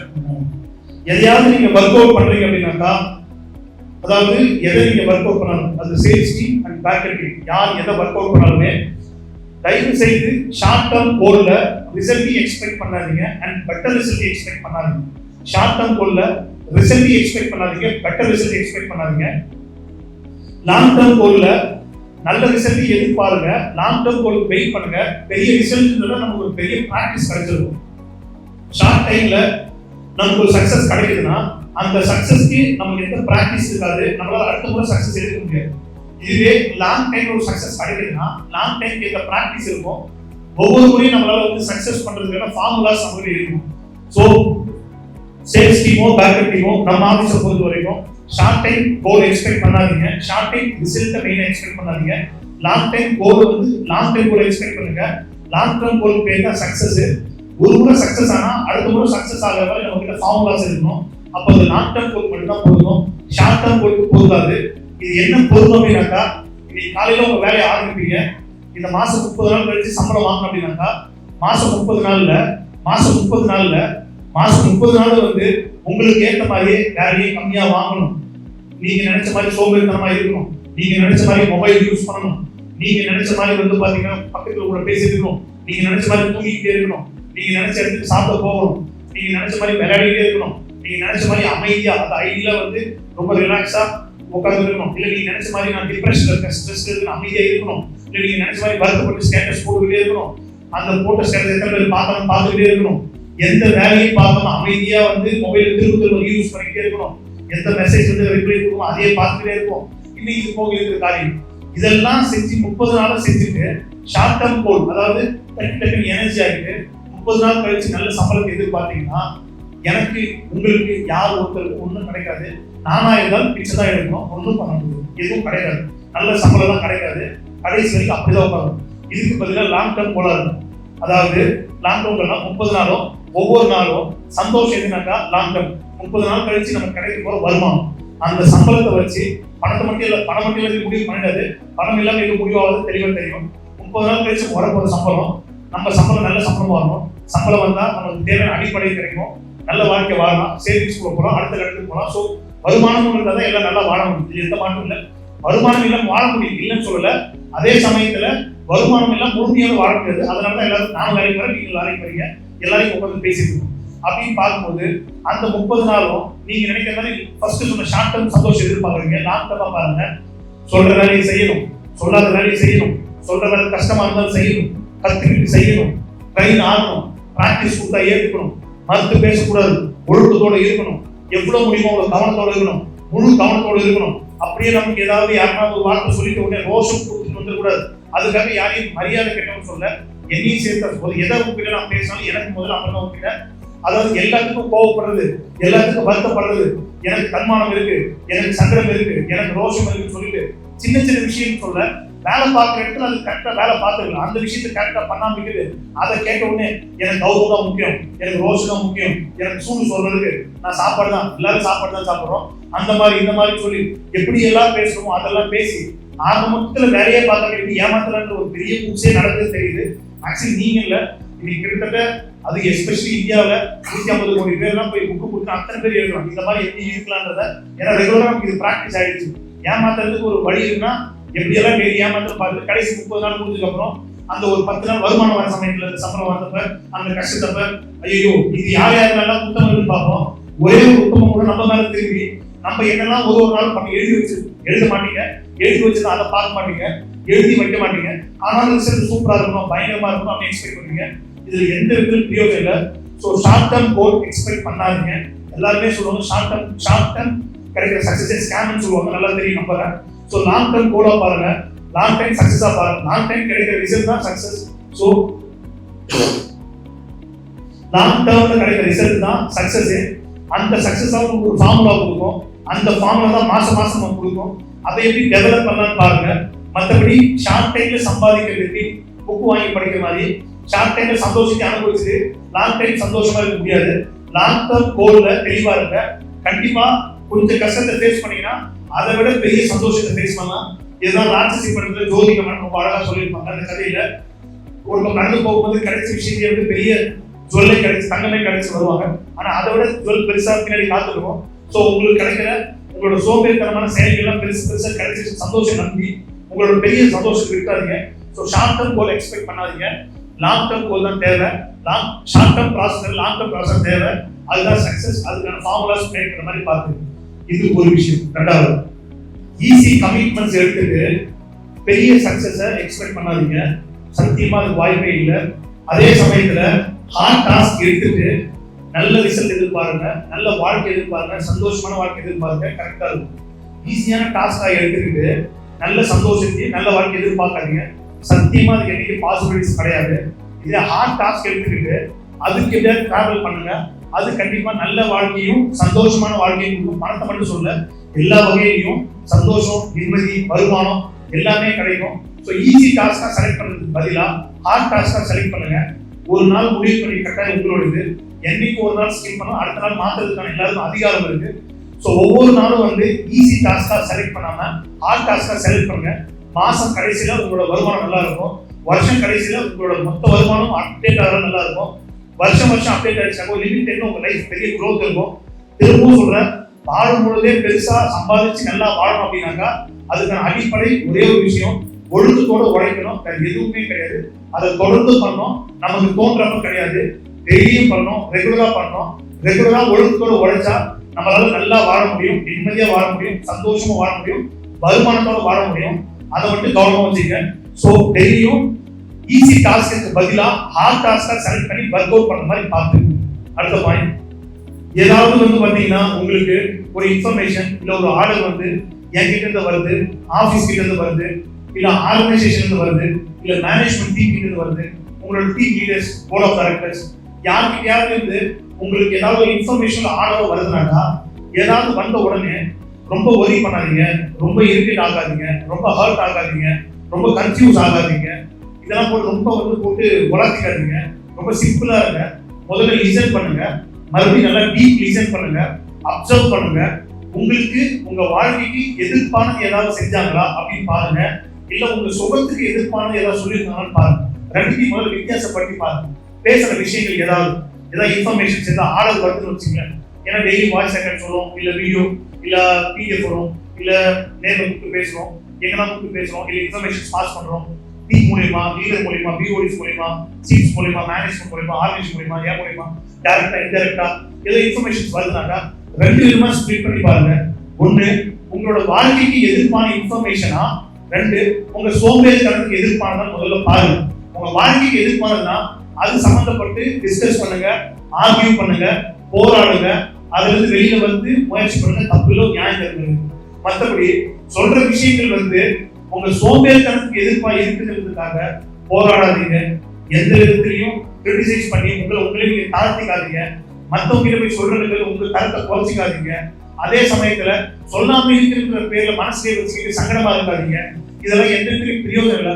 உங்க எண்ணம் ஒன்று தழிச்சு உங்க எதிர்காலத்தை அழிக்கிற அளவுக்கு எல்லாமே இருக்கும். ஸோ எப்படி எல்லாம் கன்வெர்ட் ஆகலாம்னு பாருங்க. தெளிவா சொல்ற விஷயங்கள் ஏதாவது உங்க வாழ்க்கைக்கு எதிர்ப்பானதா, உங்க சோம்பேறித்தனத்துக்கு எதிர்ப்பானதா, ரெண்டுத்தையும் கம்பேர் பண்ணி பாருங்க. வாழ்க்கைக்கு எதிர்ப்பானதா போராடுங்க, ஆர்கியூ பண்ணுங்க, விடாதீங்க, தப்பு இல்லை. மற்றபடி சோம்பேறித்தனத்துக்கு எதிர்ப்பானதுக்கு பெருசா வந்து போராடுற பேர்ல என் உரிமைன்ற பேர்ல சோம்பேறித்தனத்துக்கு துணை போய் உங்களையும் கெடுத்து உங்களை நம்பர் எண்ணியும் கெடுத்து ஆபீஸோட எல்லா வருமானத்தையும் கெடுத்து ஆபீஸையும் கெடுத்து பேரையும் கெடுத்து எல்லாத்தையும் கெடுத்து தயவு செய்து யாரையும் நாஸ்தி படுத்தாதீங்க. இது என்னோட பெரிய request and order also. So இதை கவனமா பண்ற மாதிரி பார்த்து சார் தயவு செய்து யாரும் அதே மாதிரி இதையும் நான் கன்வே பண்ணியிருக்கேன். யாரும் எடுத்துக்க மாட்டீங்க. என்ன நான் இதையும் சொல்ல விருப்பப்படுறேன். ஜென்ரலா வந்து பாத்தீங்கன்னாக்கா, அதாவது எப்படி சொல்றதுனாக்கா, இப்போ ஒரு சில விஷயங்கள் சொல்லும்போது நான் இப்போ அடிக்கடி கழுத்து ஹெல்த் நல்லா பார்த்துருக்கேன் அப்படின்னு அவங்க சொல்றேன் அப்படின்றாங்க. இதுக்கு சார் ஃபிட்டானதா அப்படின்னு பாத்தீங்கன்னாக்கா, மேபி நான் அதுக்கு பஸ்ட்ல எடுத்துங்க, பர்த்ல கூட எடுத்துங்க, தகுதியில கூட தப்பு இல்லை. ஆனா இது சொல்றதுக்கு எனக்கு முழு உரிமை உண்டு நம்புறேன். ஏன்னா இது நம்ம கம்பெனி. அதே சமயத்துல ஹெல்த் வைஸ் என்ன இருக்குன்னு எனக்கு நல்லாவே தெரியும். அதோட முழு உரிமை சொல்றேன். எங்க குரூப் எனக்கு மட்டும்தான் இருக்கு, உங்க குரூப் உங்களுக்கு மட்டும்தான் இருக்கு. அது எந்த மாற்றமும் இல்லை. இது ஏன் கன்வே பண்றேன் அப்படின்னாக்கா, எனக்கு மேட்டர் ஆஃப் ஒர்க் வந்து எனக்கு ஒரு ஆப்ஷன்ஸ் இல்லை. இருந்தாலும் நான் அனலைஸ் பண்ணிட்டு இருக்கேன். எப்படியாவது வெளியில வர்றது நான் ஜூன் மந்த்ல இருந்தே ட்ரை பண்ணிட்டு இருக்கேன். மோஸ்ட் ஆஃப் மேக்ஸிமம் ஷார்ட் டைம்ல நான் கம்ப்ளீட் பண்ணிட்டு வச்சுக்கேன். ஜூன் மந்த்ல இருந்து மேக்ஸிமம் ட்ரை பண்றேன். எனக்கு என்னன்னு பாத்தீங்கன்னாக்கா, அதாவது ஒவ்வொருத்தருக்கும் ஒவ்வொரு பதில் இருக்கும். இப்போ நான் ஒரு ஆஸ் எம்ப்ளாயா இருந்து வச்சுக்கேன். ஒரு எம்ப்ளாயா இருந்தா அப்படின்னாக்கா, எனக்கு கொடுக்குற வேலையை நான் செஞ்சு முடிச்சுட்டு அடுத்த வேலையை நான் பார்க்கலாம். இது நான் இருக்கிற டெசிக்னேஷன். என்னோட ரோலுக்கு வந்து பாத்தீங்கன்னா, நானும் ஒரு எம்ப்ளாயி தான். என் ரோலுக்கு வந்து எல்லாருக்கிட்டும் என்கிட்ட வர கேள்வி முடிவுக்காக வரும். அப்ப நான் ஒரு முடிவு எடுக்கிறேன்னாக்கா, ஒரு நாளைக்கு 20 முடிவு 20 டிசிஷன்ஸ் எடுக்கணும். எல்லா முடிவும் நான் கார்ல டிராவல் பண்ணும்போதோ, எல்லா முடிவும் நான் வீட்டில் இருக்கும்போதோ, எல்லா முடிவும் நான் ஒரு தியேட்டருக்கு போகும்போதோ, எல்லா முடிவும் நான் ஒரு கோவிலுக்கு போகும்போதோ, எல்லா முடிவும் நான் தூங்கி எழுந்த உடனேயோ, எல்லா முடிவும் நான் நார்மலா இருக்கும்போது மட்டும் எடுக்க முடியாது. சில முடிவுகள் வந்து எனக்கு ஆப்ஷனே இல்லை. எக்ஸஸ் டைம் கொடுக்குன்னா ஆஃப்டர் ஒர்க் டைம் தான். இந்த மாதிரி சமயத்துல இவ்வளவு ஸ்பெண்ட் பண்ணிட்டு வெளியில போயிட்டு இது சில முடிவுக்கு வெளியூருக்கு எல்லாம் போயிட்டு கூட என்னால சில முடிவு எடுக்க முடியாது. அதை தோத்து போயிடும், தப்பு நடக்கும், எவ்வளவு குறை இருக்கும், எவ்வளவு எதிர்ப்பு என்னால தப்பு இருக்கும். அதை தாண்டி வந்து எனக்கு மேஜர் ஒர்க், அது போக வந்து நான் இன்னொரு கிளாஸ் செஷன்ஸ் அது நான் கண்டிப்பா அப்டேட் பண்ணேன். நான் இன்னொன்று படிச்சது. இதை தாண்டி வந்து பாத்தீங்கன்னாக்கா, எனக்கு படிப்புக்காகவும் பிளஸ் நம்ம ஒர்க்கோட எக்ஸ்ட்ரா இருக்கிற எல்லாத்தையும் ஒரே டைம்ல மானிட்டர் பண்ணதும் இதுலயே நம்ம சரியா செய்ய முடியல. எனக்கு அடிஷனல் டைம் தேவைப்படும். எனக்கு ஜென்ரலா வந்து ஒர்க்கிங் ஹார்ஸ் தாண்டி ஸ்லீப்பிங் ஹார்ஸ் எடுத்தீங்கன்னாக்கா, ஒரு நாளைக்கு 6 மணி நேரம் கிடைக்கும், ஒரு நாளைக்கு 8 மணி நேரம் கிடைக்கும், ஒரு நாளைக்கு 10 மணி நேரம் கிடைக்கும். தூங்குற நேரம் ஒரு நாளைக்கு 3 மணி நேரம் தான் கிடைக்கும். இதுல நடுவுல நான் ஜென்ரலா வெளிப்படுத்த மாட்டேன். இவ்வளவு பேர் வரவும் போறேன், கதவு கூட ஓப்பன் பண்ணுவாங்க, பேருக்கு சொல்ல மாட்டேன். அந்த வேலை மேக்ஸிமம் ஒரு நாள் தான், அது 1 hour தான் எனக்கு மொத்தமே தூக்கம் கிடைச்சிருக்கும். எனக்கு 1 hour தான் கிடைச்சிருக்கும், half an hour தான் கிடைக்கும். இந்த மாதிரி சமயத்துல எனக்கு டைஜஸ்ட் சிஸ்டம் வந்து பெரிய ப்ராப்ளம் இருக்கு சார். அதாவது என்னால வந்து இப்ப நீங்க ஃபுட் எடுத்துனா என்னோட நீங்க குவாலிட்டி அதிகமா தான் இருக்கு, என்னால அதிகமா சாப்பிட முடியாது. அது ஆல்டர்னேட்டிவ் இன்சுலின் டெவலப் பண்ணி ஆப்ஷனல் டோபமைன் சர்க்கிள் டெவலப் பண்ணிங்க. டீ காஃபி எடுத்துக்கும் சுகர் ஓய்வு எடுத்துக்கும் போது எனக்கு வெயிட் வந்து ரொம்ப இன்க்ரீஸ் ஆகும். ஸோ இந்த மாதிரி விஷயத்தாலே வந்து என்னால வந்து அந்த வெயிட் மேனேஜ் பண்ணி மற்ற ப்ராசஸ் பண்ணது அவ்வளவு கஷ்டமா இருக்கும். சிலருக்கு வெயிட் இன்க்ரீஸ் ஆகுது. ஏன்னா என்னை விட நீங்க இப்போ நீங்க சிலருக்கு கொடுக்குற சாப்பாடு கொடுத்தீங்கன்னாக்கா, ஸ்நாக்ஸ் சாப்பிடுவோம், மற்றபடி ஃபுட் எடுத்தீங்கன்னாக்கா நீங்க ஒரு வேளை சாப்பிடலாம், நான் 3 4 வேளை பிரித்து சாப்பிடலாம் சாப்பிடுவேன். மற்றபடி எனக்கு டைஜஸ்ட் சிஸ்டமும் பிளஸ் எனக்கு இந்த அன்ஈவன் ஸ்லீப் மேக்ஸிமம் வந்து பாத்தீங்கன்னாக்கா, ஸ்லீப்பிங் ஹவர்ஸ் ரொம்ப டிஃபரன்சியேஷன் இருக்கிறதால, ரொம்ப மினிமம் ஹவர்ஸ் இருக்கிறதால டைஜஸ்ட் ரொம்ப அஃபெக்ட் ஆகும். ஓவராலா என்னால வந்து இந்த மேனேஜ்மெண்ட் வைஸ் இந்த விஷயத்தை ஃபாலோ பண்ண முடியாம ரொம்ப கஷ்டப்படுறேன். அதே சமயத்தில் சரின்னு சொல்ல ஒழுங்குகிட்ட செய்ய எனக்கே தெரியும். வேற வழி இல்லாம ஒருவேளை நீங்க எல்லாம் இன்னும் கொஞ்சம் கரெக்டா இருந்தீங்கன்னாக்கா, நான் ரொம்ப விருப்பப்படுற பர்சன், இன்னும் ஹெல்த்தை நல்லா வச்சுக்கணும், ஹைட் வெயிட்டுமா இருக்கணும், ரொம்ப நீட்டா ரொம்ப விருப்பப்படுற பர்சன், நீங்க எல்லாம் கரெக்டா இருந்தீங்கன்னா என்னால கரெக்டா இருக்க முடியும். உங்களை காரணம் காமிக்க முடியாத காரணத்தினால என்ன போட்டு வருத்திக்க வேண்டிய கட்டாயத்துல இந்த விஷயத்துக்குள்ள இன்வால்வ் ஆகி பண்ற மாதிரி. ஏன்னா இதையும் நான் ரிவீல் பண்ணிக்கிறேன். எனக்கு ட்ரிங்கிங் ஹேபிட்ல, ஸ்மோக்கிங் ஹேபிட்ல எனக்கு எந்த விதமான கெட்ட பழக்கமும் கிடையாது. எந்த விதமான அதுக்குன்னு நான் வந்து நல்லவன்னு சொல்ல வரல, எனக்கு அந்த மாதிரி கெட்ட பழக்கமும் கிடையாது. மற்றபடி வந்து பாத்தீங்கன்னா அன்டைம் ஃபுட் ரொம்ப அன்ஈவனா சாப்பிட்றதால கிறிஸ்பியா மட்டும் சாப்பிட முடியும். ஏன்னா நைட்ல நம்ம முடிக்கணும் அப்படின்னாக்கா எப்பவுமே ஜெனரலா நல்லா தெரியும், டீ குடிச்சா தூக்கம் வர்றது கிடையாது. கஃபைன் வந்து நம்மளுக்கு தூங்க விடாது, டீ காஃபி நம்மளுக்கு தூங்க விடாது. நான் ஈவினிங் டீ காஃபி நைட் நம்மளுக்கு தூங்க விடாது. எப்படின்னா ஈவினிங் இப்போ டீ குடிக்கணும்னா நைட் உங்களால டீப் ஸ்லீப் எடுக்க முடியாது. அது ஜெனரலா சயின்டிஃபிக்கலா இருக்கும். தப்பு தான், நான் பண்றதே தப்பு தான், அது சரின்னு சொல்லல. வேற வழி இல்லாம அந்த ஆக்டிவிட்டி நான் பண்ணி அந்த டீ காஃபி எடுத்தா மட்டும்தான் அந்த கெஃபைன் வந்து நம்மளை தூங்க விடாம போகும். இல்லைன்னா நானும் மனுஷன் தான், எனக்கு ஒரு லிமிட் தானே தூக்கம் வரும். தூக்கம் வரக்கூடாதுங்க, வேற வழி இல்லாம அதுக்கு அடிக்ட் ஆகி ஒர்க் பண்ணிருக்கோம். இதையும் நான் சரின்னு சொல்லல, தப்பு தான், ரொம்ப கெட்ட பழக்கம் தான். ஒருவேளை இதுல இன்னும் மேக்ஸிமம் நீங்க கன்வெர்ட் ஆனீங்கன்னா எனக்கான ஆப்ஷன்ஸ் கிடைக்கும். நானும் 7 மணி நேரம் 6 மணி நேரம் தூங்குறதுக்கு நேரம் கிடைக்கும், ஹெல்த்தை பார்த்துக்க நேரம் கிடைக்கும். நானும் ஒரு விருப்பப்படுற பர்சன் உடம்பு நல்லா வச்சுக்கிறேன். அதுக்கான வாய்ப்பு கிடைக்காததால மட்டும்தான் இருக்கேன். வாய்ப்புன்றது எனக்கு வேலை இருக்குன்னு சொல்றதால கிடையாது. ஒரு வேலைக்கு நான் ஷட் டவுன் பண்ண என்ன நடக்குதுன்னு பாத்தீங்கன்னா, ஷட் டவுன் பண்ணி பார்த்தா எவ்வளவு விஷயம் டிலே ஆகுது, இன்னும் போஸ்ட்போன் ஆகுது, வரக்கூடிய வருமானம் வரல, வரக்கூடிய இன்கம் இல்ல, ப்ராஃபிட் இல்ல, டிரான்சாக்ஷன் இல்ல, சேல்ஸ் இல்ல, ப்ராசஸ் இல்ல. இதோட எண்டில் வந்து எல்லாருமே பாதிக்கப்படும். நான் ஒரு ஆள் மட்டும் பாதிக்கப்படல, ஹோல் ஆஃபீஸும் பாதிக்கப்படுது, சம்பளம் பாதிக்கப்படுது, மொத்தமும் பாதிக்கப்படுது. எவ்வளவு பிரச்சனை ஃபேஸ் பண்ற மாதிரி இருக்கு. எல்லா ஆக்டிவிட்டி செஞ்சுமே நம்மளால செய்ய முடியும்னு ஒரு தெளிவுபடுத்திக்கிறேன். ஸோ எப்பயாவது ஒரு வேலை இதை மட்டும் யோசிச்சிடாதீங்க. ஏன்னா இதையே சார் சொல்லலாமா அப்படின்னாக்கா சொல்லக்கூடாதுதான். ஆனா நம்ம ஆஃபீஸ், நீங்க நம்ம ஸ்டாஃப், நம்ம டீம், ஸோ இதை கண்டிப்பா கன்வே பண்ண வேண்டிய கட்டாயம் என்னுடையது. அதே மாதிரி இதோட முக்கியத்துவம் எனக்கு தெரியுன்றதாலே நான் அழுத்தமா சொல்ல வேண்டிய கட்டாயத்தில் இருந்து ஒரு தெளிவுபடுத்துறேன். ஸோ அதையும் மனசு வச்சு கவனம் பார்த்துக்கிற மாதிரி பார்த்துக்கணும் சார். அடுத்த பாயிண்ட் சார், இப்போ போர்ட் ஆஃப் டைரக்டர்ஸை பொறுத்த வரைக்கும் ஆல்ரெடி கன்வே பண்ணியாச்சு. இப்போ நான் சொல்றதை பொறுத்த வரைக்கும் Pavithra madam, Kokila madam plus team leaders, management, overall team members, back end டீமோட ஓவரால் டீம் மெம்பர்ஸ், ஹெட்ஸ் எல்லாருமே அதே சமயத்துல யார் யாருக்கு என்ன சொல்லணும் இதை வந்து பாத்தீங்கன்னா இது நீங்க பேசி முடிக்கணும். இதுல இருந்து எக்ஸிக்யூட் பண்ண ஸ்டார்ட் பண்றோம், ப்ராசஸ் ஸ்டார்ட் பண்ணிக்கணும். இப்போ நான் வந்து உட்காந்து இங்க பேசுறதால இல்ல சார் வந்து ஆர்டரா கொடுக்கல, இதை வந்து ரொம்ப ஸ்ட்ரிக்டா சொல்ல, அழுத்தி சொல்ல, சொல்லி இல்லைன்னா கிடையாது. இப்போ என்னென்னலாம் பேசுறோம் அதெல்லாம் இங்க இம்ப்ளிமெண்ட் ஆக ஸ்டார்ட் ஆகணும். அதுக்கு ஏற்ற மாதிரி பார்த்துங்க. Kokila madam, Pavithra madam plus team leaders, back end team எல்லாருமே, அதே சமயத்துல போர்ட் ஆஃப் டைரக்டர்ஸ் எல்லாருமே, and whole office team members எல்லாருமே, ஹோல் ஆஃபீஸ்மே இது இங்கிருந்து எல்லாமே அப்ளிகபிள், அதை தான் பேசணும். அதுக்கு ஏற்ற மாதிரி பார்த்துங்க. இது ஃபர்ஸ்ட் விஷயம். போர்ட் ஆஃப் டைரக்டர்ஸ்க்கு ஆல்ரெடி லாஸ்ட் வீடியோ சொல்லியிருந்தேன், ஒரு நாளைக்கு 3 செஷன் வந்து கண்டக்ட் பண்ணணும், 3 செஷனோட ரிப்போர்ட்ஸ் மேக் பண்ணணும், எனக்கு ப்ராப்பரா சப்மிட் பண்ணணும். இனிமேல் பட்டு இதை பொறுத்த வரைக்கும் வீக்லி ட்வைஸ் ஆர் த்ரைஸ் நான் இன்வால்வ் ஆகி இந்த ஸ்பெசிபிக் டாபிக் மட்டும் நான் போர்ட் ஆஃப் டைரக்டர்ஸோட டிஸ்கஸ் பண்ண ஸ்டார்ட் பண்ணணும். இந்த ரிப்போர்ட் மட்டும் வச்சுட்டு நான் பேசணும். அதுக்கு ஏற்ற மாதிரி பார்த்துங்க. எந்த நான் பேச ஸ்டார்ட் பண்ணணும்னு சொல்லுங்க. ஓவரால் பேக் அண்ட் இருக்கு, எதை கலெக்ட் பண்ணணும், டேட்டா கலெக்ட் பண்றீங்க, ரிப்போர்ட் மேக் பண்றீங்க, ஸ்ட்ராட்டஜி மேக் பண்றீங்க. டேட்டாவை எனக்கு சப்மிட் பண்ணாதீங்க, நான் கன்சிடர் பண்ண மாட்டேன். இனிமேல் வந்து நான் கேட்கிற டேட்டா மட்டும் எனக்கு கொடுத்தீங்கன்னா ஃபைன் பண்ணுவேன், சேலரி ஹோல்ட் பண்ணுவேன். கண்டிப்பா எல்லா ப்ராப்ளம் இருக்கும். டேட்டா மட்டும் கொடுத்தீங்கன்னா ஹோல்ட் பண்ணுவேன், ஃபைன் பண்ணுவேன். எனக்கு டேட்டா, ரிப்போர்ட், ஸ்ட்ராட்டஜி மூணுமே மாதிரி பார்த்துங்க. டேட்டா, ரிப்போர்ட், ஸ்ட்ராட்டஜி எதை பண்ணாலும் எனக்கு மூணுமே இல்லை அப்படின்னாக்கா இனிமேல் கண்டிப்பா நான் ஃபைன் பண்ணுவேன். ஸோ சொல்ற எல்லா டாபிக் அதுக்கேற்ற ஒர்க் அவுட் பண்ண மாதிரி பார்த்துங்க. ஸோ சேல்ஸ் டீம் சைட்லேருந்து போர்ட் ஆஃப் டைரக்டர்ஸ் அவங்களோட டீம் மெம்பர்ஸ் கூட ஒன்று மொபைல் கால்லையோ, ஆடியோ காலோ, இல்லை வீடியோ காலோ, இல்லை ஃபேஸ் டு ஃபேஸோ ஒரு நாளைக்கு 3 செஷன் கம்ப்ளீட் பண்ணிடுவோம். இதனால ஒரு செஷனுக்கு மினிமம் சில டீம் மெம்பர்ஸ் கம்மி 5 நிமிஷம் முடியும், சிலர் 1 hour பரவாயில்ல. டீம் அந்த டைம் வேஸ்டா போனா போதும், அந்த நேரம் வேஸ்டா போகுதுனாலும் பரவாயில்லை. ஒவ்வொரு டீம் மெம்பர் கூட கனெக்ட் ஆகும். போர்ட் ஆஃப் டைரக்டர்ஸ் ஒரு நாளைக்கு 3 செஷன் ஒரு போர்ட் ஆஃப் டைரக்டர் கனெக்ட் ஆகிருக்கணும். கனெக்டான அப்டேட்ஸ் ப்ராப்பரா வேணும், ஷீட்ஸை மேக் பண்ணிருக்கணும். நான் சொன்னது டேட்டா, ரிப்போர்ட்ஸ், ஸ்ட்ராட்டஜி வரும்போது அடிஷன் என்ன பண்ணணும், எம்ப்ளாயிஸ் சைன் வாங்கிருக்கணும், பேஎன்ல பிஓஸ் சைன் வாங்கிருக்கணும். இதெல்லாம் ஸ்ட்ராட்டஜி. என்னென்ன அடிஷனல் ஆக்டிவிட்டிஸ் பண்ணணும், இது பேர் ஸ்ட்ராட்டஜி. இதெல்லாம் நீங்க கிரியேட் பண்ணி ஒர்க் அவுட் பண்ண மாதிரி பார்த்துக்கணும். ஸோ இது இதிலிருந்து ஸ்டார்ட் பண்ணிருக்கணும். ஓவராலா board of directors and management இது ஒரு போர்ஷன். ஏதாவது டவுட்ஸ் இருந்தா, ப்ராசஸ் ரிகார்டிங் மட்டும் டவுட்ஸ் இருந்தா எண்ட் ஆஃப் த மீட்டிங்கோட எண்டில் வந்து பார்த்தா உங்களுக்கு ஸ்பேஸ் கொடுப்பேன். அப்ப நீங்க வந்து டவுட்ஸ் கிளாரிட்டி என்ன கேளுங்க, அப்ப பேசிக்கலாம். அந்த டவுட் கிளாரிட்டியும் தயவுசெய்து நாளைக்கு சொல்லியிருந்தா படிச்சுடுறேன்.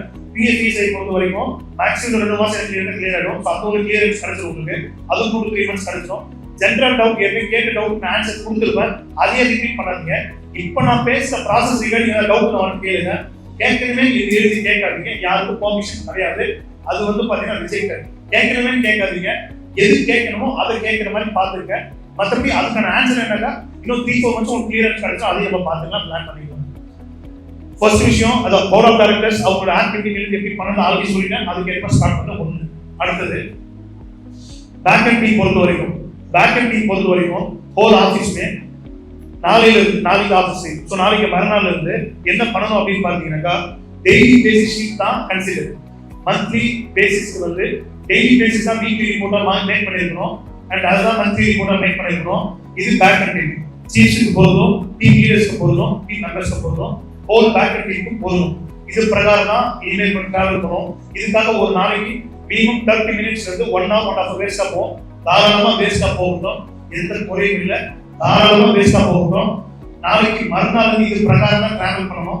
ஒரு நாளையோட எனக்கு மிஸ் ஆனாலும் யாருக்கு மிஸ் ஆகுதோ அவங்க ஒரு நாளைக்கு மினிமம் 10% சேலரி ஹோல்ட் ஆகும். இதே எல்லாமே 6 months ரிலீஸ் ஆகும். இதே ஹோல்டிங் பொறுத்த வரைக்கும் 3 முறை நடக்கும். மிஸ் ஆகுதுன்னா 3 முறைக்கு டிரெக்ஷன் 10% ஸ்டார்ட் ஆகும். ஸோ பேக் அண்ட் டீம் பொறுத்த வரைக்கும் கான்சென்ட்ரேட் பண்ணிக்க பார்த்துங்க. இதை பொறுத்த வரைக்கும் நாளைக்கு மறுநாள் இருந்து டெய்லி பேஸ் ஒர்க் ஷீட் தான் எனக்கு வேணும். ஒரு நாளோட முடிவுல அன்னைக்கு நாள்ல அந்த எம்ப்ளாயி என்ன மாதிரி ஒர்க் பண்ணிருக்காங்க. Team members team leaders 100% finalise பண்ணுவாங்க. அதுல சீஃப் இன்வால்வ் ஆகக்கூடாது. டீம் லீடர்ஸ்ல சீஃப் இன்வால்வ் ஆவாங்க. 75% 100% டிசைட் பண்ணாங்க. ஏதாவது குவரிஸ் டீம் லீடர்ஸ் என்ன டைரக்டா டிஸ்கஸ் பண்ணிக்கலாம். டீம் மெம்பர்ஸ் பர்மிஷன்ல டீம் லீடர்ஸ் என்ன டிஸ்கஸ் பண்ணிக்கலாம், பேசுறோம், எல்லாமே என்ன டிஸ்கஸ் பண்ணி இருக்கிறோம். சீஃப் பொறுத்த வரைக்கும் டைரக்டா ஏற்கனவே டிராவல் பண்ணா, ஸோ நானே இதை இன்ட்ராக்ட் பண்றேன். என்ன அப்படின்னாக்கா இனிமேல் மட்டும் புதன்கிழமையில இருந்து ஒரு நாளும் ஒர்க் பர்சன்டேஜ் அப்டேட் பண்ணணும். அதுக்கேற்ற மாதிரி தான் சேலரி கிளியரன்ஸ் கிடைக்கும். ஒர்க் பர்சன்டேஜ் வீக்லி கிடையாது, டெய்லியும் எப்படி சேல்ஸ் இருக்கோ அதே மாதிரி தான் பேக் அண்ட் டீமுக்கு வெட்னஸ்டே ஆன்வர்ட்ஸ். அதுல ஒரு நாளையில என்ன ஒர்க் அசைன் பண்றீங்க, அந்த டே பிளான் என்ன செக் பண்றீங்க, டே ப்ராசஸ் செக் பண்றீங்க. எல்லா நாட்கள்லயும் ரிசல்ட் அன்னைக்கே எடுக்க முடியாது. ரிசல்ட் ஒரு வாரம் ஆகலாம், 10 நாள் ஆகலாம். ஆனா ப்ராசஸோட ஒரு தெளிவு இருக்கும். 1ல இருந்து 10 வரைக்கும் நான் போகணும் அப்படின்னாக்கா ஜெனரலா இங்க இருந்து நான் என்னோட வெளியூர்ல கூடுதல் போனா எனக்கு ஒரு 15 கிலோமீட்டர் அப்படின்னாக்கா எனக்கு போறதுக்கு 1 மணி நேரம் ஆகுனா அப்ப முதல் 15 நிமிஷத்துல நான் ஒரு 3 கிலோமீட்டர் போயிருக்கோம். அந்த 3 கிலோமீட்டர் போகலாம், அது ப்ராசஸ் தெரியும். அதுதான் ப்ராசஸ் மானிட்டர். இதை பொறுத்த வரைக்கும் பேக் அண்ட் மானிட்டர் பண்ணணும். ஒர்க் அசைன்மெண்ட்ஸ் எடுத்துக்கிறது எல்லாமே இது பண்ணிட்டு தான் ஹோல் ஆஃபீஸ்க்கு தான் பொருந்தும். இது பிரகாரம் தான் டிராவல் பண்ணணும். இதை பொறுத்த வரைக்கும் day process, results, updates, experience based work இதுக்கு ஏற்ற மாதிரி தான் வெட்னஸ்டே ஆன்வர்ட்ஸ் டெய்லி ரிப்போர்ட்ஸை சீஃப் டீம் லீடர்ஸ் சப்மிட் பண்ணணும். Team leaders team members submit பண்ணணும். இதை பொறுத்து சீஃப் நான் டைரக்டா சப்மிட் பண்றேன். இதை பொறுத்த வரைக்கும் தெரியும் சொல்ற ஒரு நாளைக்கு 30 நிமிஷத்துல இருந்து ஒரு நேரம் ஒரு வீணா போகும். பரவாயில்ல, வீணா போனா பரவாயில்ல, டைம் வேஸ்ட் ஆனா பரவாயில்ல. இது நல்லபடியா கன்சிடர் பண்ணி எடுத்துட்டு போகலாம். அதுக்கு ஏற்ற மாதிரி பார்த்துக்கலாம். அதே மாதிரி வெட்னஸ்டே ஆன்வர்ட்ஸ் டீம் லீடர்ஸ்க்கு மட்டும் வந்து பாத்தீங்கன்னா ஈவினிங் வந்து 50 மினிட்ஸ் வந்து ஆஃப் எக்ஸ்ட்ரா டைம் இருக்கும். அதே மாதிரி சீஃபை பொறுத்த வரைக்கும் வந்து அடுத்த வந்து 50 மினிட்ஸ் ஓவர்ல 30 மினிட்ஸ் இருக்கும். எல்லா நாட்கள்ல உங்களுக்கு தேவைப்படும் போது என்ன அந்த பாயிண்ட் சொல்றேன். லீவ் பர்மிஷன் எல்லா அதிகாரம் உண்டு. எமர்ஜென்சிலாம் தேவை. உங்களுக்கு ஒரு பிக்னிக் போனா கூட தேவை இருந்தா ப்ராப்பர் பிளான் கொடுத்தா லீவ் உண்டு. நான் தெளிவா சொல்றேன். பிக்னிக் போனா லீவ் வேணுமானா அப்படிலாம் கிடையாது.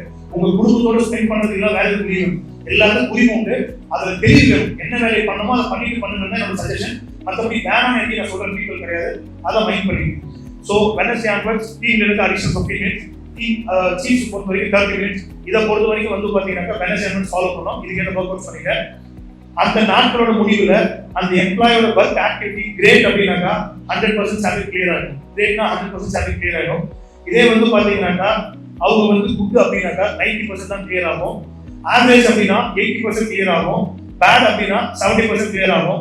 ஒர்ஸ்ட் அப்படின்னா 60% கிளியர் ஆகும். இதுதான் வந்து அந்த நாட்களுக்கான சேலரி. இப்போ ஒருத்தருக்கு 1 லட்சம் ரூபாய் சம்பளம் அப்படின்னா ஒரு நாளைக்கு 3333 ரூபாய் சம்பளம் அப்படின்னா ஒரு நாளைக்கு 3333 ரூபாய் சம்பளம்னா கிரேட்னா 3333 ரூபாய் கிளியர் ஆகும். இதே வந்து நீங்க குட்ல வரைக்கும் 90% கிடைக்கும். ஆவரேஜ் வரைக்கும் 80% கிடைக்கும். அந்த பர்சன்டேஜ் அந்த நாட்களுக்கான சம்பளத்துக்கு மட்டும் குறையும். அந்த நாட்கள்ல பண்ண தப்புக்கு அந்த நாட்களே முடிவெடுக்கலாம். இதுக்கு வாரத்துக்கு வரைக்கும் போகுது, மாசத்துக்கு வரைக்கும் போகுது, அந்தந்த நாட்களுக்கு முடிவெடுக்கப்படும். இதுக்கப்புறம் அப்படிதான் ப்ராசஸ். இதுல ஏதாவது ஃபேக் டீடைல்ஸ் இருந்ததுன்னா நீங்க தப்பா எடுத்துக்க வேண்டாம். இருந்ததுன்னா அந்த கன்சென்ட் ஃபைன் பண்ணா 20% டிடெக்ட் பண்ணணும், ஹோல்ட் பண்ண மாட்டேன். 20% கிராஸ் சேலரி டிடெக்ட் பண்ணணும். ஒரு முறை நான் தப்பா ஃபைன் பண்ணா 20% கிராஸ் சேலரியில டிடெக்ட் பண்ணணும், ஹோல்ட் பண்ண மாட்டேன். டீம் லீடர்ஸ்க்கோ சீஃப்ஸ்க்கோ யாரா இருந்தாலும் ஸோ இதை மைண்ட் பண்ணி ஒர்க் அவுட் பண்ண மாதிரி பாருங்க. இதில் நீங்க செய்ய வேண்டிய ஒரே காரியங்கள் நல்ல ஆட்டிடியூட். ஒரு டீம் லீடரா சீஃபா ஒர்க்கை கைட் பண்ணுங்க, பிளானை கைட் பண்ணுங்க, எக்ஸிக்யூட் பண்ண சொல்லுங்க, அதுக்கான கால அவகாசம் கொடுங்க, அதுக்கான பிராக்டிஸ் கொடுங்க, ப்ரெஷர் பண்ணுங்க, ஃபோர்ஸ் பண்ணுங்க, ரிசல்ட் கேட்டு வாங்க. சோம்பேறித்தனத்துக்கு தொணம் போகாதீங்க. அழுத்தம் திருத்தமா புஷ் பண்ணி ரிசல்ட் கலெக்ட் பண்ண மாதிரி பார்த்துங்க. காம்ப்ரமைஸ் ஆகவே ஆகாதீங்க. செகண்ட் திங், பர்சனல் ரிவெஞ்சஸ் பண்ணாதீங்க. உங்களுக்கு பர்சனலா கரெக்டா இருந்தா அவங்க சூப்பர்னு சொல்றதும், பர்சனலா தப்பா இருந்தா அவங்க தப்புன்னு சொல்றதும், ஒருத்தருக்கு கடவுளை பிடிக்கும், ஒருத்தருக்கு கடவுளை பிடிக்காத கடவுள் இல்லைன்னு சொல்லுவாங்க. கடவுள் இல்லைன்னு சொல்றது தப்பெல்லாம் கிடையாது. அது அவங்களோட விருப்பம், அவங்களோட தனிப்பட்ட உரிமை. அதுல தலையிடுறது யாருக்கும் ரைட்ஸ் கிடையாது. கடவுள் இருக்குன்னு சொல்றது எப்படி உங்களுக்கு உரிமையும், பிடிக்கல இல்லைன்னு சொல்றது அவங்களோட உரிமை. இதுக்குள்ள யாரும் இன்வால்வ் ஆகும். அதே மாதிரிதான் வேலையை ஒரு வேலை பண்ணும்போது நீங்க கொடுக்குற டாஸ்க் அவங்க முடிக்கிறது கட்டாயம். அதுக்கு யாரும் இருக்கீங்கன்னு சொல்ல முடியாது. அதே சமயத்துல இப்படிதான் இருக்கணும் அப்படின்னாக்கா டிசிப்ளின் பேசி இருக்கலாம், மரியாதை கொடுக்குறது, ஒழுக்கமா பேசுறது, அதெல்லாம் ஓகே கரெக்டா இருந்தாலும் அதை தாண்டி இதெல்லாம் சாப்பிடணும், இப்படிதான் பழகணும், இப்படிதான் நீங்க போகணும், இப்படிதான் வரணும். ஒருவேளை அது நம்ம வளர்ச்சிக்கு இருக்கும், ஒழுக்கத்துக்கு இருக்கும், நம்மளோட எதிர்காலத்துக்கு இருக்கா நியாயம் வரும். மற்றபடி இஷ்டத்துக்கு எல்லாம் சொல்லக்கூடாது. ஸோ இதெல்லாம் ரொம்ப கிளியரா தெளிவா பார்த்துங்க. இப்படி ஏதாவது அனுமானமா இருந்தா எங்கிட்ட ரொம்ப ஃபேஸ் பண்ண மாதிரி இருக்கும், அதையும் கிளியரா பார்த்துங்க. ரொம்ப கிளியரா இருக்கும் பார்த்துங்க. இதை பொறுத்த வரைக்கும் Wednesday onwards back ending process இது பிரகாரம் தான் ஆக்டிவேட் ஆகணும், இது பிரகாரம் தான் இருக்கணும். இதுல எந்த மாற்றமும் கிடையாது. அந்த நாட்களுக்கான வேலையை கரெக்டாக பண்ண மாதிரி பார்த்துங்க. அப்போதான் ஆஃபீஸோட ஓவரால் ப்ராசஸ்ல டேட்டா மெயின்டெனன்ஸ், மற்ற ஒர்க்ஸ், டெக்னிவிட்டி, மற்ற ப்ரெசன்டேஷன், மேனேஜ்மெண்ட் ஆஃபீஸர், சேல்ஸுக்கு தேவையான சப்போர்ட், ஆர்கனைசேஷனுக்கு தேவையான சப்போர்ட், எல்லாத்துக்கும் தேவையான சப்போர்ட், ஆன் டைம் ரிசல்ட் கிடைக்கும், ஆன் டைம் ஒர்க் கிடைக்கும். அதுக்கு தான் இவ்வளோ பெரிய ஆர்கனைசேஷன் டீம் வச்சிருக்கோம், இவ்வளோ பெரிய பேக்கப் டீம் வச்சிருக்கோம். எல்லாமே ஆன் டைம் கிடைக்கும். அது கிடைக்கிறப்ப வாங்குறதுக்காக இவ்வளோ பெரிய டீம் இல்லை. எப்போ வேணுமோ அப்போ கிடைக்கிற இவ்வளோ பெரிய டீம். அது எப்பப்போ வேணுமோ இனிமேல் அப்பப்போ கிடைச்சாகணும். அந்த ஆன் டைம்ல ஒர்க் பண்ணிட்டாலும் ஆப்ஷனே கிடையாது. அந்த எம்ப்ளாயி அந்த டேல அந்த குவாலிட்டி முடிக்கணும். அவங்க எக்ஸ்ட்ரா டைம் எதுவும் என் ஒர்க் கிடையாது. இந்த டைம் அந்த வேலையை முடிச்சுக்கணும். முடிக்கணும்னா நீ எட்டு முடிக்கிறீங்களோ முடிக்கிறது எனக்கு தெரியாது. மற்றபடி டீம் அதை கன்சிடர் பண்ணக்கூடாது. அவங்க வேலை பார்க்க நேரத்தில் சும்மா உட்காந்துட்டு எக்ஸ்ட்ரா டைம் ஒர்க் பண்ணதால அவங்க அடிஷனல் ஒர்க் பண்ண அர்த்தம் கிடையாது. அவங்க அந்த டைம் வேலை முடிச்சிருக்கும். அதுக்கேற்ற மாதிரி அவங்க பிளான் பண்ணணும், அதுக்கேற்ற ஸ்கில்ஸ் டெவலப் பண்ணணும். ஓகே, ஒரு புது ஸ்கில் கற்றுக்கிட்டாங்க, ஒரு மாசம் வரைக்கும் 5 மணி நேரம் ஆகும். ஒரு மாசம் ஆச்சு அட்லீஸ்ட் ஒரு 4 மணி நேரம் ஆயிடும். ஒரு 5-6 மாசம் ஆகும், ஒரு 3 மணி நேரம் 3 மணி நேரம். 10 மாசம் ஆகும் 5 மணி நேரம் 6 மணி நேரம் ஆகுதுன்னா இது காரணம் ஒர்க் போர்டர் கிடையாது. உன்னோட சோம்பேறித்தனம். வேலை பார்க்குற நேரத்தில் அமைதியாக உட்கார்ந்துட்டு வேலையை கத்துக்கல, ஷார்ட் கட்ஸ் லேர்ன் பண்ணிக்கல, லேர்னிங் சென்ஸே இல்லாம இருக்கு. காரணமெல்லாம் இருந்தானாக்கா அப்படிலாம் சொல்லிட்டு எந்தெந்த வேலைக்கெல்லாம் நேரம் ஆகும் அதெல்லாம் ஓகே, அதுக்கான கால அவகாசம் அவசியம் தேவை, தப்பு இல்லை. எந்தெந்த வேலைக்கெல்லாம் ஷார்ட் டைம் இருக்கும் அதுக்கு நீங்க டைம் மட்டும் அது இருக்கு. ஸோ டிஃபரன்சியேஷன்ஸ் எல்லாம் கிளியரா பார்த்து ஒர்க் பண்ணுற மாதிரி பார்த்துங்க. இதை பொறுத்த வரைக்கும் வெட்னஸ்டே ஆன்வர்ட்ஸ் பேக் எண்டிங் இப்படிதான் டிராவல் பண்ணணும், அதுக்கு ஏற்ற மாதிரி ப்ராசஸ் பண்ண மாதிரி பார்த்துங்க. எந்த விதமான காம்ப்ரமைஸும் கிடையாது, இப்படிதான் டிராவல் பண்ணணும் பார்த்துங்க. சார் பேக் எண்டிங்க்கு கன்வே பண்ணிங்க. இது பிரகாரம் தான் வெட்னஸ்டே ஆன்வர்ட்ஸ் ஃபாலோ பண்ணணும். அதே சமயத்துல ஒரு நாளைக்கு ஒரு ஸ்டாஃப் நீங்க காப்பாற்ற 30 நாள் தண்டனை கொடுத்தாங்க 10 தப்பு பண்ணும்போது இல்லை சார் இந்த ஒரு 200 ரூபாய் குறைச்சு அவங்க ஒர்க் கஷ்டமாக அவங்க வருத்தப்படுறாங்க அப்படின்னு சொல்லி அவங்க கஷ்டப்படுறாங்கன்னு சொல்லி நீங்க நல்ல பேர் வாங்குறதுக்காக அதை செஞ்சீங்கன்னா அவங்க வாழ்க்கை ஃபுல்லாக 200-300 டிராவல் பண்ண மாதிரி நிலம் உருவாகும். இதுவே அந்த 200-300 போயிட்டு ஆரம்பிச்சிங்கனாக்கா அது ஒரு நாள் சம்பளத்தில் 2000-3000 இன்க்ரீஸ் பண்ணது ஃபியூச்சர் கிரியேட் பண்ணும். இதை மைண்ட் பண்ணி பேக் எண்டிங் ஒர்க் பண்ணுங்க. நோ சென்டிமெண்ட்ஸ், நோ இதில் எப்படின்னாக்கா இந்த நல்ல பேருக்கு எக்ஸ்பெக்ட் பண்ணாதீங்க. நோ எக்ஸ்பெக்டேஷன் வச்சிருக்கு. நல்ல பேர் எக்ஸ்பெக்ட் பண்ணுறது அப்படி உங்களுக்கு இந்த மாதிரி தப்பாக பேச நீங்கள் ரொம்ப நல்லவங்க எடுத்துங்க. ஜென்ரலாக இது நம்ம ஆஃபீஸில் ஒரு பெரிய டாப்பிக்காகவே இருக்கும். சில சமயத்தில் எனக்கு தெரிஞ்சு என்கிட்ட கூட சிலர் கன்வே பண்ணிருக்காங்க, இன்னும் சிலர் வந்து யாராவது கன்வே பண்ணுவாங்க. நம்ம ஆஃபீஸ் ஸ்டாஃப் மேல சிலர் மேல வந்து பார்த்தீங்கன்னா ஸ்வெட்டிங் ஸ்மெல் வரும், அது வேர்வை ஸ்மெல் வரும். அப்போ வந்து அந்த வேர்வை ஸ்மெல் வந்து சிலர் வந்து தப்பா சொல்லுவாங்க. நம்ம எந்த வகையும் எடுத்துக்க முடியாது. ஒருவேளை வந்து ஒருத்தவங்க வந்து டே ரொட்டீன் வந்து ஃப்ரெஷ்ஷாக தான் அவங்க மேல ஸ்மெல் வந்தா தப்புன்னு சொல்லலாம். அதே சமயத்துல அந்த நாளுக்கான வேலையை உழைச்சி கஷ்டப்பட்டு வேர்வெல்லாம் உடம்புல வந்து அவ்வளோ கஷ்டப்பட்டு வேலை பார்த்தா உடம்புல வேர் வந்து அதுக்கு பேர் வந்து அந்த வேர்வை ஸ்மெல் எடுத்து என்ன கேட்டீங்கன்னா காஸ்ட்லி பர்ஃபியூம் கிடைக்கும், அது ஒரு பெரிய நல்ல ஸ்மெல் எடுத்துக்கலாம். அதை விட ஒரு பெட்டர் ஸ்மெல் வேற எதுவுமே கிடையாது. அதே மாதிரி தான் சில டிசிஷன்ஸ் எடுக்கும் பொழுதும் சில முடிவுகள் எடுக்கும் பொழுதும் சில பார்வையை ரொம்ப தெளிவாக வச்சுக்கங்க, ரொம்ப கவனமா இருங்க. இவங்களுக்கு சரின்னு சொல்றதால கிடைக்கக்கூடிய நன்மை விட தப்புன்னு சொல்றதால அவங்களுக்கு ஏற்படுற வருத்தத்தை விட எதிர்காலத்தில் அவங்க கிடைக்க போற வாழ்க்கையும் அவங்களோட ஸ்கில்ஸ் டெவலப்மெண்ட்ஸையும் பாருங்க. இதை மைண்ட் பண்ணி சயின்ஸை மட்டும் எடுத்துருங்க, சென்டிமெண்ட்ஸ் உள்ள இன்வால்வ் பண்ணாதீங்க. இதில் ரொம்ப கவனமா இருக்கிற மாதிரி பார்த்துருங்க. Chief team leaders and whole office எல்லாருமே இதை ரொம்ப கான்சன்ட்ரேட் பண்ண மாதிரி பார்த்துங்க. இது ரொம்ப கவனமா இருக்குங்க. டெய்லி ரிப்போர்ட்ஸா வீக்லி ரிப்போர்ட்ஸா எனக்கு சப்மிட் பண்ண போறீங்க. At the same time 50 days once meeting நம்ம ஃபாலோ பண்ணிடுவோம், அதுக்கு சப்போர்ட் பண்ணுவீங்க, சப்மிட் பண்ண போறீங்க. அதே சமயத்தில் மந்த்லி ஒன்ஸ் சப்மிட் பண்ண போறீங்க. ஸோ எல்லாமே இன்னும் ரொம்ப ஈஸியா இருக்கும் ஒர்க் அவுட் பண்ணுறதுக்காக. அடுத்த topic head office, branch office, corporate office, Kelambakkam office, Kelambakkam new office, dual office and whole office. எல்லா ஆஃபீஸுமே மொத்தம் 5 ஆஃபீஸ். 5 ஆஃபீஸுமே எல்லாருக்குமே இது பொறுத்து சொல்ல போற விஷயங்கள் 5 ஆஃபீஸுமே ஹோல் ஆஃபீஸும். ஃபர்ஸ்ட் வந்து ட்ரெஸ் கோடு. நீங்க பழைய ட்ரெஸ்ஸோ புது ட்ரெஸ்ஸோ எதனால உங்க விருப்பம் தப்பு இல்லை. ஆனாலும் இனிமேல் பட்டு வந்து பாத்தீங்கன்னாக்கா சில டிஷர்ட்ல நேம் வந்து பேர் ரொம்ப இதுவாயிருக்கு.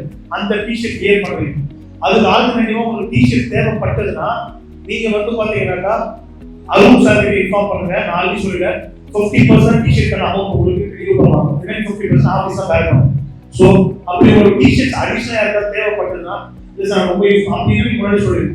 பின்னாடி நேம் கம்பெனி ரொம்ப அழிஞ்சு போயிருக்க டிஷர்ட்ஸ் எல்லாம் இதுக்கு பிறகு யூஸ் பண்ணாதீங்க, யூஸ் பண்ண வேண்டாம், யூஸ் பண்ணக்கூடாது. சில ட்ரெஸ்ஸே நார்மல் ட்ரெஸ் நீங்கள் ஃபார்மலாக போடுற பேண்ட் ஷர்ட் பொறுத்த வரைக்கும் சிலருக்கு எனக்கு புரியுது, தப்பு இல்லை.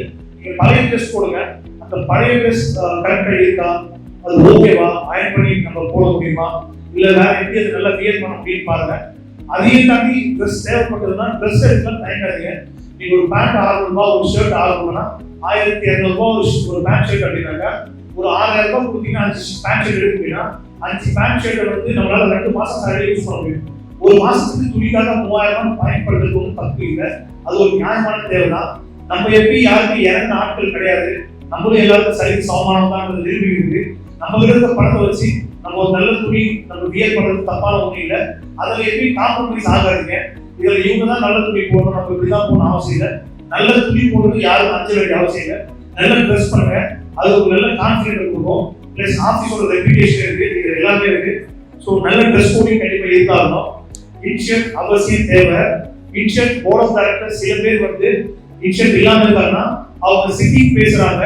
பிளஸ் சில நெக்ஸ்ட் மீட்டிங் அப்போ அவங்க பர்மிஷன் வாங்கி தான் பண்றாங்க. வித்தவுட் பர்மிஷன் இந்த போர்ட் ஆஃப் டைரக்டர் பண்ண மாட்டாங்க. மற்றபடி மற்றவங்க இன்ஷர்ட் அவசியமானது. ஹேர் ஸ்டைல் நான் ஏற்கனவே சொன்ன மாதிரி கண்டிப்பா ரொம்ப ஸ்டைலிஷா இருந்தா விருப்பப்பட முதல் நான் தான் ஹேர் ஸ்டைல் ஸ்டைலா பண்ணுங்க. நான் சொல்றது வந்து அதுக்கு போயிட்டு கடையில வந்து நீங்க எல்லா பக்கம் ஒரே மாதிரி வெட்டிடுங்க, 3 பக்கம் வெட்டிட்டு போலீஸ் வெட்டிடுங்க, இல்லை அப்படி ஒன் சைட் வெட்டி போடாலும் ஓகே, நீங்க நார்மல் நல்லா வெட்டி போடாலும் ஓகே, தப்பு இல்லை. ரொம்ப ஹார்ஷா இருக்க வேண்டாம், ஸ்டைலிஷா இருக்கணும். உங்களுக்கு அது எனர்ஜி கொடுக்குது, ஒரு கான்ஃபிடென்ட் கொடுக்கும். ஹேர் ஸ்டைல் பிஹேவ் ஸ்டைல் நல்லா ஸ்டைலிஷா வச்சுக்க தப்பு இல்லை, ஆனா ரொம்ப ஹார்ஷா இருக்கக்கூடாது. அதை பார்த்தா ரொம்ப தப்பா தோணக்கூடாது. முடி அப்படி விட்டதால தப்புன்னு அர்த்தம் இல்லை. முடி வந்து எப்படி பார்த்தாலும் அவங்க ஆக்டிவிட்டி பொறுத்தான் முடி விழுந்தாலும் தப்பு கிடையாது. ஆனா மற்றவங்களோட பார்வையில அப்படி இருக்கக்கூடாது. பேக்கெட் டீமுக்கும் பொருந்தும், சேல்ஸ் டீமுக்கும் பொருந்தும். ஹேர் ஸ்டைல் பிஹேவ் ஸ்டைலையும் எதை பண்ணாலும் ட்ரிம் பண்ணி நல்லா மெயின்டைன் பண்ணுங்க. நீங்க முடி அதிகமாக வளர்த்தா அவங்க பிடிக்கலாம், வளர்த்துருக்க தப்பு இல்லை. அதை எப்படி மெயின்டைன் பண்ண பாருங்க. பிஹேவ் ஸ்டைல் அதை எப்படி மெயின்டைன் பண்ண பாருங்க. எதை பண்ணாலும் நீட்டா ப்ரொஃபஷனா ப்ராப்பரா ஹேண்டில் பண்ண மாதிரி பாருங்க. நான் வந்து உங்க மொட்டை போட்டுவாங்க இல்லை 3 பக்கம் ஒரே அடிச்சுவாங்க அப்படின்னு சொல்ல நல்லா அழகா வெட்டுங்க. கிளீன் ஷேவ் வெட்டின அவசியம் இல்லை. புதுசா கிளீன் ஷேவ் பிடிக்கலாம், உங்க ஹேர் ஸ்டைல் நல்லா பண்ணுங்க. நீட்டா இருக்கட்டும், ப்ரொஃபஷனலா இருக்கட்டும், ரொம்ப ஹார்டா இருக்க வேண்டாம். அதெல்லாம் சொல்லும் போதே கவனம் பார்த்துங்க. அடுத்து வந்து பாத்தீங்கன்னாக்கா உங்களோட ஷூஸ் கண்டிப்பா இருக்கணும். நாளையில இருந்து ஆபீஸ் யாருக்காவது ஷூ இல்லைன்னா அவங்க ஒரு கன்ஃபர்மேஷன் ஃபார்ம் எழுதணும். அவங்க டீம் லீடர், அவங்க சீஃப் எடிட்டர் அந்த ஃபார்ம்ல சைன் இல்லைன்னா அந்த மந்த்லி சேலரி அப்ப ஒவ்வொரு நாள் ஷூ டிரெக்ஷனுக்கும் இதுக்கு 2000 rupees டிரெக்ட் ஆகும். ஹோல்டுக்கு டிரெக்ட் ஆகும். ஷூ இல்லைன்னா 2000 rupees டிரெக்ட் ஆகும். இந்த ஃபார்ம்ல சைன் இல்லைன்னா யாருக்காவது கால அடிபட்டுனா 1 week எக்ஸ்கியூஸ் வேணா பர்மிஷன் வாங்கிடும். ஒரு நாள் எக்ஸ்கியூஸ் வேணா பர்மிஷன் வாங்கிடும். எக்ஸ்கியூஸ் வாங்க அன்னைக்கு சைன் இல்லைன்னா அடுத்த 2-3 நாளுக்குள்ள அந்த ஃபார்மை சப்மிட் பண்ணிடும். சப்மிட் பண்ணலன்னா சேலரி கிரெடிட் பண்ணும்போது 2000 ரூபாய், ஒரு நாளைக்கு 2000 ரூபாய், 2 நாள் 4000 ரூபாய். ஷூ இல்லைன்னா சேலரி டிரெக்ட் பண்ற மாதிரி பார்த்துங்க. Shoe mandatory. அடுத்து வந்து பாத்தீங்கன்னாக்கா இந்த மேடம் சார் அப்படின்றத இன்னும் நான் எப்படி சொல்லிட்டேன். இன்னும் வந்து போர்ட் ஆஃப் டைரக்டர் தான் பெரிய ரோல் மாடல் சொன்னீங்க சார். அவங்க தான் எல்லா டீச்சர்ஸ்க்கு போர்ட் ஆஃப் டைரக்டர் தப்பு பேசிக்கிறாங்க. ஒரு சார் வந்து ப்ரொஃபஷனலா பேச மாட்டாங்க. அவங்களுக்கு ஒரு ஸ்டாஃப் வைஸ் மேடம் கூட வந்து இன்னும் சிலர் சொல்லும்போது கண்ணான்னு சொல்றாங்க, இன்னும் ஏதோ பெட் நேம்லாம் வச்சு இன்வைட் பண்றாங்க, ரொம்ப ரொம்ப இதுவா பேசுறாங்கன்ற மாதிரி இன்னும் வேர்ட்ஸ் எல்லாம் கண்டினியூஸா வருது. அந்த வாக்குன்றது ஒருமையில பேச போர்ட் ஆஃப் டைரக்டர் சீஃப் இவங்க ரொம்ப யூஸ் பண்றாங்க மாதிரி ரொம்ப கிளியரா கன்வே பண்றீங்க. இது யாரையாவது பாத்தீங்கன்னா தயவுசெய்து எனக்கு பெரிய உதவி பண்ணி எங்களுக்கு சொல்லுங்க, தெரியப்படுங்க. இதனால உங்களுக்கு தப்பா இருக்கு யாராவது தெரிஞ்சா எனக்கு சொல்லுங்க. இந்த சார் மேடம் கூட்டா ஒன்றும் பெரிய விஷயம் கூட தப்புன்னு சொல்லுவாங்க. முதல்ல ஒரு ரெஸ்பெக்ட் கிரியேட் ஆகும், வேலை முடியுது கரெக்டா இருக்கும், மரியாதை எல்லாரும் சைன் சமமா இருக்கும். அது போக ஒரு ப்ரொஃபஷனா இருக்கும், தெளிவா இருக்குன்னு சொல்லணும். மற்றபடி சார் மேடம் கூட்டா நல்லவங்க, மற்றது கூட்டா கெட்டவங்கன்னு சொல்ல எப்படி வேணாலும் பழகிற தப்பு இல்லை. ஆனா இப்படிதான் சில விஷயம் பழகணுன்றது இல்லை. அதனால இந்த சார் மேடம் ஸ்பீக் பண்ற அத்தாரிட்டி வேண்டாம், கவனம் பார்த்துங்க. அதே மாதிரி மரியாதை, ரெஸ்பெக்ட். சேர்மன் வந்தாதான் எழுதி பேசணும், உட்கார்ந்து பேசணும், நின்று பேசணும் அப்படி இல்லை. மரியாதைன்றது யாருக்கு வேணாலும் கொடுக்கலாம். இதுக்கு வந்து பதவி முக்கியம் இல்லை, படிப்பு முக்கியம் இல்லை, யாரும் இல்லை. ஃபர்ஸ்ட் வயசு வேணும். அதுக்கு வயசு பெரியவங்கன்னா மதிக்க அவசியம் இல்லை. தரம் கெட்டு போயிருந்தா அவங்கள தப்பையில அவங்கள மதிக்காம இருந்தா மற்றபடி மரியாதை எல்லாருக்கும் கொடுக்குற மாதிரி பாருங்க, சரிக்கு சமமா பாருங்க. அந்த ட்ரீட் பண்றது வந்து ரொம்ப ஈக்குவலா ட்ரீட் பண்ணுங்க.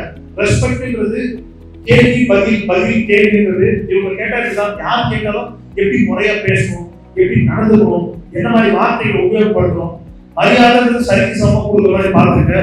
ஐடி கார்ட்ஸ் கண்டிப்பா வேர் பண்ணிருக்கணும்.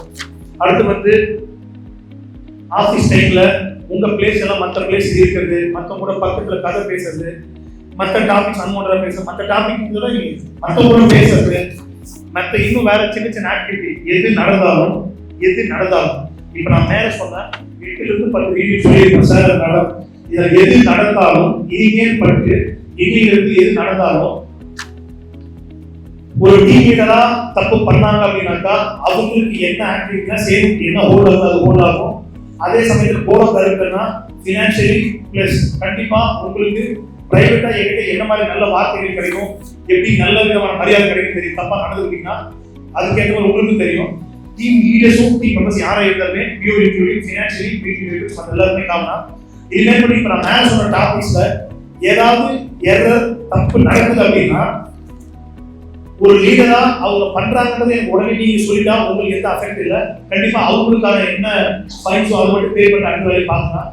ஒருவேளை நீங்க சொல்லல அதை கேமரா மூலியமாவோ இல்ல வேற யார் மூலியமாவோ பீப்புள் மூலியமா வேற யாரோ ஏதோ வகை நான் பார்க்கிறேன் எனக்கு தெரிய வருது அப்படின்னாக்கா இதுல எது நடந்தாலும் மேல சொன்ன எல்லா ஆக்டிவிட்டி எது நடந்தாலும் அந்த டீம் மெம்பரோட சேலரி 20% ஒரு தப்புக்கு ஒரு எரருக்கு ஹோல்ட் ஆகும்.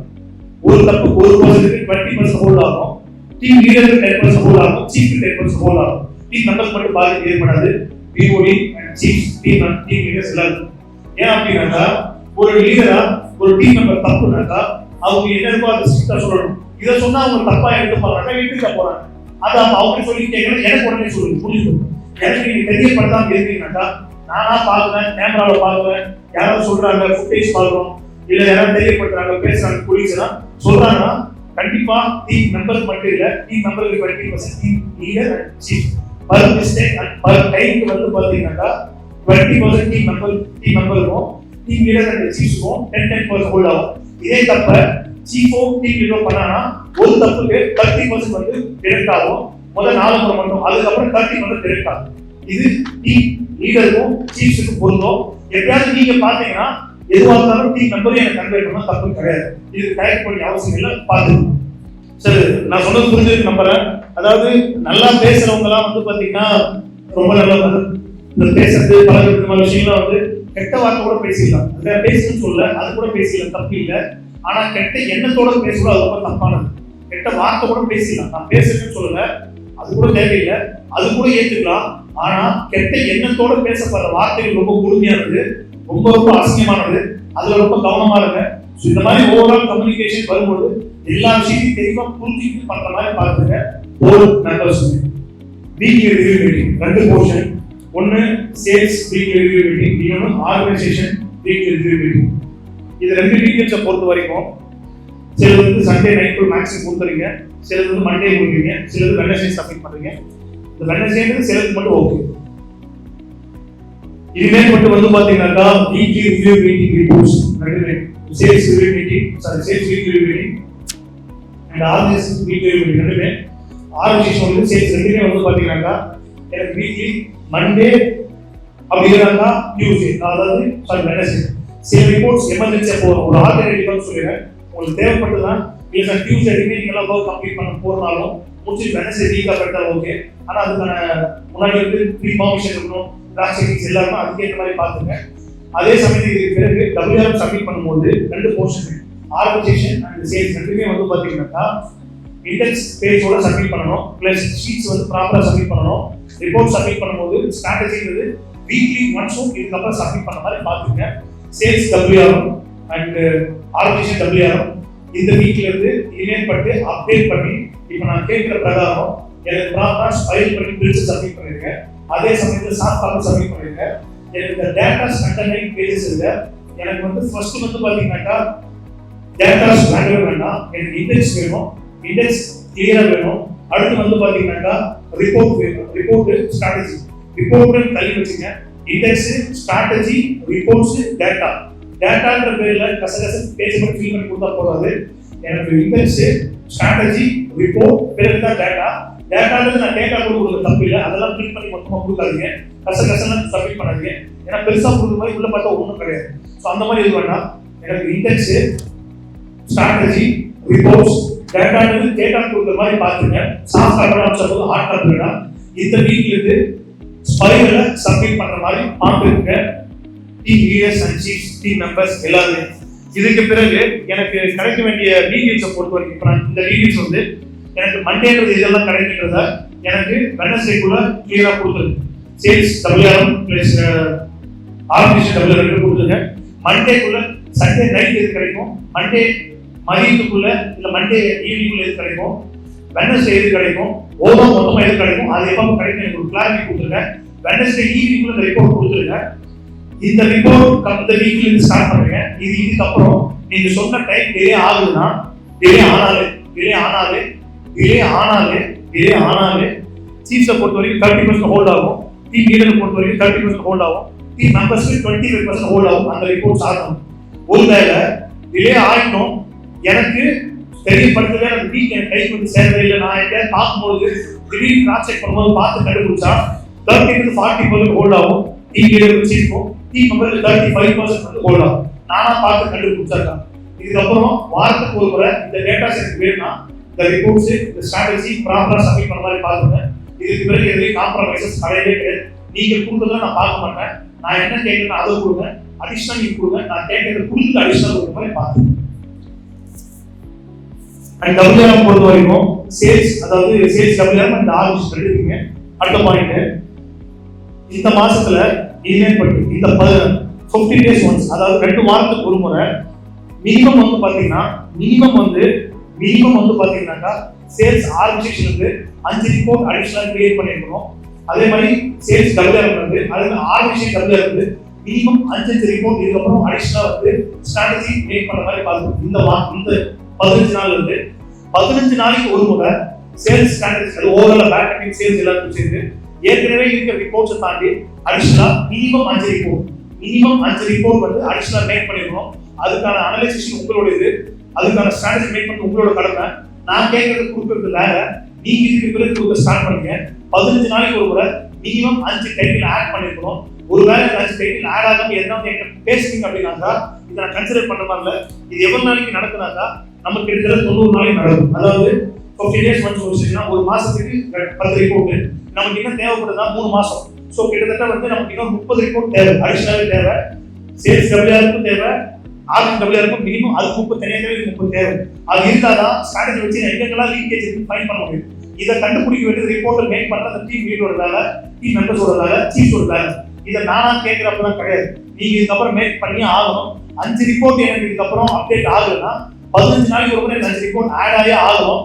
மினிமம் 5 ஆகும். மேக்ஸிமம் நீங்க 10-15 தான் கொடுத்தீங்கன்னா உங்களை என்கரேஜ் பண்ண போற சாலரி பீப்புள் அப்ளை பண்ண போற முடியும். மினிமம் 5 வரல அப்படின்னாக்கா டெஃபினட்டா இந்த 5 வரல அப்படின்னா அந்த 15 days ஒன்ஸ் வரும்னா மந்த்லி ட்வைஸ் அந்த 2 சேனா அந்த ஒரு முறைக்கு வந்து பாத்தீங்கன்னாக்கா உங்களோட கிராஸ் சேலரி 10% டிடெக்ட் பண்ணுவா டைரக்டா. கிராஸ் சேலரி 10% டிடெக்ட் ஆகும், 10% ஹோல்ட் ஆகும். எந்த மாற்றமும் இல்லை.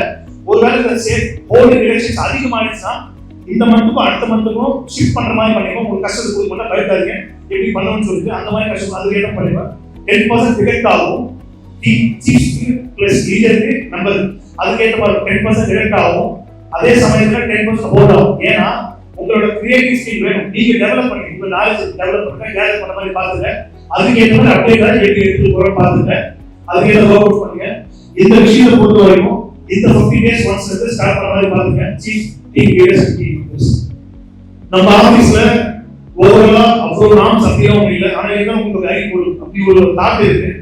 இருந்தாலும் வந்து இந்த ஃப்ரைடேக்குள்ள மேனேஜ்மெண்ட் சைட்ல இருந்து ஓகேமெண்ட் சைட்ல இருந்து ஓவராலா வந்து பாத்தீங்கன்னாக்கா நம்ம ஆபீஸ்ல இருக்கிற என்ன ரூல்ஸ் ரெகுலேஷன் என்ன டர்ம்ஸ் நாம்ஸ் இருக்கோ அதுக்கு ஒரு ஷீட் ஒரு டேக் பண்ணி உங்களுக்கு ஷேர் பண்ணிடுவோம். அது எல்லாத்தையும் செக் பண்ணி ஒரு கிளாரிட்டி இருக்கும். நம்ம ஆபீஸ் அப்படியெல்லாம் உங்க எல்லாத்துக்கும் இஷ்டத்துக்குலாம் கிடையாது, ப்ராப்பரா இதான் இருக்கு. இருக்கிற எல்லாருக்கும் பொருந்தும், நியூ காமர்ஸ் கிளாரிட்டி இருக்கும். இதெல்லாம் வந்து உங்களுக்கு ஆகாதவங்க இல்லை, நீங்க செய்யறது கரெக்டா செய்யலாம். ஸோ அது என்னன்றதையும் இந்த ஃப்ரைடேக்குள்ள ஓவராலா எதுன்றது ஒரு அப்டேட் இருக்கும். அந்த ஷீட்டை ஃபுல்லா எல்லாம் பார்த்து தெரிஞ்சு இந்த பர்த்டே விஷஸ் பொறுத்த வரைக்கும் வந்து பாத்தீங்கன்னாக்கா ஏற்கனவே வந்து நம்ம ஆபீஸ்ல வந்து ஃபர்ஸ்ட் எல்லாருமே குரூப்ல போட்டுருந்தோம். நான் ஏற்கனவே சொல்லியிருந்தேன், ஒரு பர்த்டே வரும்போது ஒரு ஆனிவர்சரி வரும்போது குரூப்ல போடும்போது ஒருத்தரோட பர்த்டேவுக்கு ஒரு 200 பேர் 100 பேர் ஸ்டேட்டஸ் போட்டு 100 பேர் விஷ் பண்ணா அதை விட ஒரு பெரிய ஆசீர்வாதம் வேற எதுவும் கிடையாது. நம்ம நம்ம 10 கோயிலுக்கு போனா கூட கிடைக்காத ஒரு பெரிய புண்ணியம் சில வார்த்தைகள் கிடைக்கும், சில ஸ்டேட்டஸ்ல கிடைக்கும், நம்பிக்கையில தான் பண்ண சொல்லிருக்கோம். ஆனா இது எங்க ஹோல்ட் ஆயிடுச்சுன்னா பேக் அண்ட் டீமோட சில பேரோட தப்பான இது வரும். நாங்க இது இவங்களுக்கு அதாவது அபிஷியல் ஸ்டேட்டஸ் போட அவசியம் இல்லை. எப்படின்னா ஆஃபீஸ் ஸ்டேட்டஸ் சேல்ஸ் மட்டும் போனா அவங்க சேல்ஸ்க்காக போறாங்க. ஒரு பேக் அண்ட் டீம்ல இருக்கவங்க மற்றவங்களோட பர்த்டே வந்து உங்களுக்கு ஸ்டேட்டஸ் போட ஹேப்பி இல்லைனாக்கா உங்க பர்த்டே எப்படி அவங்க ஸ்டேட்டஸ் போட சொல்ல முடியும்? அவங்களோட கொஸ்டின் என்ன கேட்டாங்கனாக்கா கேட்டவங்க சார் அவங்க எங்களோட ஒரு பர்த்டே கூட போட மாட்டாங்க, அவங்க நாங்க ஏன் போனோம் அவங்க பிகின் பண்ணி இது போடுதுன்னு சொன்னாங்க. அது போட்டா பார்சியல் ஒரே காலத்துல மொத்தமா நிறுத்த வேண்டிய கட்டாயம் ஆயிடுச்சு. இது கண்டிப்பா அப்கமிங் டேஸ்ல ஒரு ஃபீட்பேக்ஸ் கலெக்ட் பண்ணி ப்ராசஸ் பண்ற மாதிரி இருக்கும். அது எப்படிங்கிறத நான் செக் பண்ணி உங்களுக்கு அப்டேட் பண்ணிட்டு கன்ஃபார்ம் பண்ணிடுறேன். நான் அதுக்கேற்ற மாதிரி அப்டேட் பண்றேன். ஏன்னா இந்த பர்த்டே விஷ் அப்படிங்கிறது ஒருத்தவங்க அவங்க ஸ்டேட்டஸ் போட்டு ஒரு வார்த்தை சொல்லும்போது ஏதோ ஒரு நல்ல வார்த்தையால அவங்களுக்கு ஏதோ நல்ல தான் நல்ல வேவ் நல்ல வைப்ரேஷன் ஏதோ கிடைச்ச அவங்க வாழ்க்கை நல்லா இருந்தா எல்லாரும் விஷ் பண்ணிக்கிற மாதிரி விஷயத்தை கிரியேட் பண்ணணும். ஆனா இந்த மாதிரி வந்து சில பேரோட தாட்டால சில பேர் கஷ்டப்பட்டு அவங்க இது கேட்டவங்க தப்பு இல்லை, அவங்க நியாயமா தான் கேட்டாங்க. கேட்டவங்க ஏன் தப்பு இல்லைனாக்கா அவங்க என்ன கேட்டா தப்பா கேட்க சார் அவங்களுக்கு போட விருப்பம் இல்லைன்னா எங்களுக்கு போட விருப்பம்னா ஓகேவான்னு கேட்டாங்க. இது எப்படி நான் எடுத்துருக்கேன் எனக்கு தெரியும். ஏன்னா அவங்க என்ன கேட்டாங்கன்னாக்கா சார் இது அவங்க ப்ரெஸ்டீஜா பாக்குறாங்க, நாங்க ப்ரெஸ்டீஜா பார்க்க கூடாதுன்னு சேல்ஸ் டீம் வந்து கேட்டாங்க. இது எப்படி தப்பாகும்? இது தப்பு ஆகாது. இது ஏன்னா இது தப்பு ஆகணும் தப்பு ஆகாது. ஏன்னா இதுல வந்து யாருக்கும் ப்ரெஸ்டீஜ் கிடையாது. அப்படி ஒரு டீமை நான் கிரியேட் பண்ண விருப்பப்படல. டீம் எல்லாரும் ஒண்ணுதான், எல்லாரும் சமதான். நீங்க உங்களுக்குள்ள போய் ப்ரொஜெக்ட் பண்ணிக்கும்போது நீங்க பெரிய ஆள் காமிச்சாலே அவங்க இது மாதிரி இருக்கு, இது மாதிரி தேவையில்ல சங்கடம் கிரியேட் இந்த மாதிரி டாபிக்ஸ் பெருசா போனா இதை ஹோல்ட் பண்ணும். ஆனா கண்டிப்பா திரும்பி எடுத்துட்டு வர மாதிரி இருக்கும். ஏன்னா ஒரு ஆபீஸோட ஒரு சேர்மன் பர்த்டே ஒரு எம்டி பர்த்டே தான் கொண்டாட அவசியம் கிடையாது. எம்ப்ளாயோட பர்த்டேவும் கொண்டாடலாம். அந்த எம்ப்ளாயோட பர்த்டேவை இன்னும் 100 பேர் ஸ்டேட்டஸ் போட்டு 100 பேர் நல்ல வார்த்தையை விஷ் பண்ணும்போது அவங்களுக்கு அன்னைக்கு கிடைக்கிற எனர்ஜின்றது அந்த வருஷம் ஃபுல்லா அவங்க பெரிய லெவலில் எடுத்துட்டு போக வாய்ப்பு உருவாக்குறதுக்கு எக்கச்சக்கமா இருக்க நம்பிக்கையில தான் விஷயம் கிரியேட் பண்ணோம். ஸோ என்னன்றது அப்கமிங் டேட்ல இப்போ ஃபீட்பேக் எடுத்து ஒர்க் அவுட் பண்ண மாதிரி பார்த்துக்கலாம். இனி அப்டேட் பண்ணுங்க. நெக்ஸ்ட் கிளைண்ட்ஸோட டெஸ்டிமோனியல். இந்த 50 டேஸ் வந்து இவங்க போர்ட் ஆஃப் டைரக்டர்ஸ் பொறுத்த வரைக்கும் கண்டிப்பா 15 நாளைக்கு ஒரு முறை ஒரு கிளைண்டோட டெஸ்டிமோனியல் கொடுத்தே இருக்கு. அது வந்து புக்கிங் கிளைண்டா இருக்கலாம், அக்ரிமெண்ட் கிளைண்டா இருக்கலாம், ரிஜிஸ்டர் கிளைண்டா இருக்கலாம், ஒரு தினம் ரிஜிஸ்டர் ரிலேட் பண்ணோம். அப்ப அவங்க கூட சொல்றோம். அப்ப கிடையாது அந்த கூட சொல்றேன் புக்கிங் கிளைண்டோ அக்ரிமெண்ட் கிளைண்டோ ரிஜிஸ்டர் கிளைண்டோ ஓட முடியும். யாரோ ஒருத்தர் 15 நாளைக்கு ஒரு பிஓடி மினிமம் ஒரு கிளைண்ட் கண்டிப்பா டெஸ்டிமோனியல் கொடுத்துருக்கோம். 15 நாளைக்கு ஒரு கிளைண்ட் 30 நாளைக்கு ஒரு கிளைண்ட் கொடுத்தே ஆகும். 50 டேஸ் ஒன்ஸ் ஒரு பிஓடி ஒரு டெஸ்டிமோனியல் கொடுத்தோம்னா அந்த ரிப்போர்ட் எனக்கு சப்மிட் பண்ணுங்க. என்ன பிஓடி பார்த்து பேசாம அவங்க ரெகுலர் ஒர்க் ஸ்டார்ட் பண்ணக்கூடாது. இதுக்கப்புறம் என்ன பார்த்து பேசாம அவங்க அடுத்த ரெகுலர் பார்க்கக்கூடாது. இதை விட்டதுக்கு அப்புறம் எடுத்துட்டு போனோம். 50 டேஸ் ஒன்ஸ் ஒரு டெஸ்டிமோனியல் கொடுக்கலாம். அந்த பிஓடி என்ன பார்த்து பேசாம அவங்க ரெகுலர் ஒர்க்கை பார்க்கக்கூடாது. நான் உங்களை பார்க்க நீங்க பார்க்கணும். பேசுறதுக்கு தான் அடுத்து ஸ்டார்ட் பண்ணணும். எனக்கு கமிட்மெண்ட் வேணும். என்னை மீட் பண்ண ஒரு ரெகுலர் ஒர்க் பண்ணக்கூடாது. அதில் கிளியரா இருங்க. மேனேஜ்மெண்ட் டீம் எனக்கு 50 டேஸ் அப்போ இருக்கப்ப எனக்கு சும்மா மெசேஜ் பண்ண அனுப்பாம கால் பண்ணி இன்ஃபார்ம் பண்ற மாதிரி பாத்துங்க. 15 நாளைக்கு ஒரு முறை ஒரு டெஸ்டிமோனியல் இதுக்கப்புறம் இருந்தாலும் ஸோ மாசத்துக்கு 2 கிளைண்ட். அதே சமயத்துல இதை பொறுத்த வரைக்கும் இந்த டீடைல்ஸை பொறுத்த வரைக்கும் இந்த ஆகஸ்டுக்கும் அடுத்து வர செப்டம்பர் தான். அக்டோபர் ஆன்வர்ட்ஸ் 15 நாளைக்கு ஒரு முறை 2 கிளைண்ட் டெஸ்டிமோனியல் கண்டிப்பா இருக்கும். 50 டேஸ் ஒன்ஸ் இந்த 2 மாசத்துக்கு எனக்கு நம்ம கிளைண்ட்ஸ் தரல எல்லாம் இருந்தாலும் ஒரு கிளைண்ட். ஸோ இந்த 2 மாசத்துக்கு பிறகு அக்டோபர் ஆன்வர்ட்ஸ் மினிமம் 15 நாளைக்கு ஒரு 2 கிளைண்ட் மஸ்ட் இருந்தாலும் இது எந்த சேஞ்சஸும் கிடையாது. அதே மாதிரி இந்த ஃப்ரைடே வர ஃப்ரைடே வந்து பாத்தீங்கன்னாக்கா நம்ம ஆஃபீஸை பொறுத்த வரைக்கும் ஃபுல்லா வீடியோ ஷூட் பண்ண வருவாங்க சார். இப்போ ஆடியோ ஷூட் பண்ணியிருப்பாங்க. Head office, branch office plus Kerala head office, real office மொத்தம் 5 ஆஃபீஸுமே ஷூட் பண்ண வீடியோ டீம் மார்னிங்கே வந்துருவாங்க. அவங்க 9 o'clock உள்ள வந்துருவாங்க. ஒவ்வொரு ஆஃபீஸ்க்கு வந்துருவாங்க. மேக்ஸிமம் என்ன பிளான் அவங்க படி கொடுத்துருவாங்க. எல்லா ஆஃபீஸ் வந்துருவாங்க. எல்லா ஆஃபீஸ்லையும் வந்து பாத்தீங்கன்னாக்கா அன்னைக்கு வந்து ஷூட் பண்ணும்போது ஃபர்ஸ்ட் திங் எல்லாரும் நல்ல முடிஞ்ச நல்ல ட்ரெஸ் கிளியர் பண்ணிக்க, நல்லா நீங்க ப்ராப்பரா மாதிரி பாத்துங்க. ஏன்னா ஷூட்ஸ் யூஸ் பண்ற மாதிரி இருக்கும். நீங்க ஆஃபீஸ்ல ஒர்க் பண்ணி எனக்கு முதல்ல மற்ற இருக்கு. ஸோ எல்லாரும் ஓவரால் ஆஃபீஸ்ல ஷூட் பண்ணுவாங்க.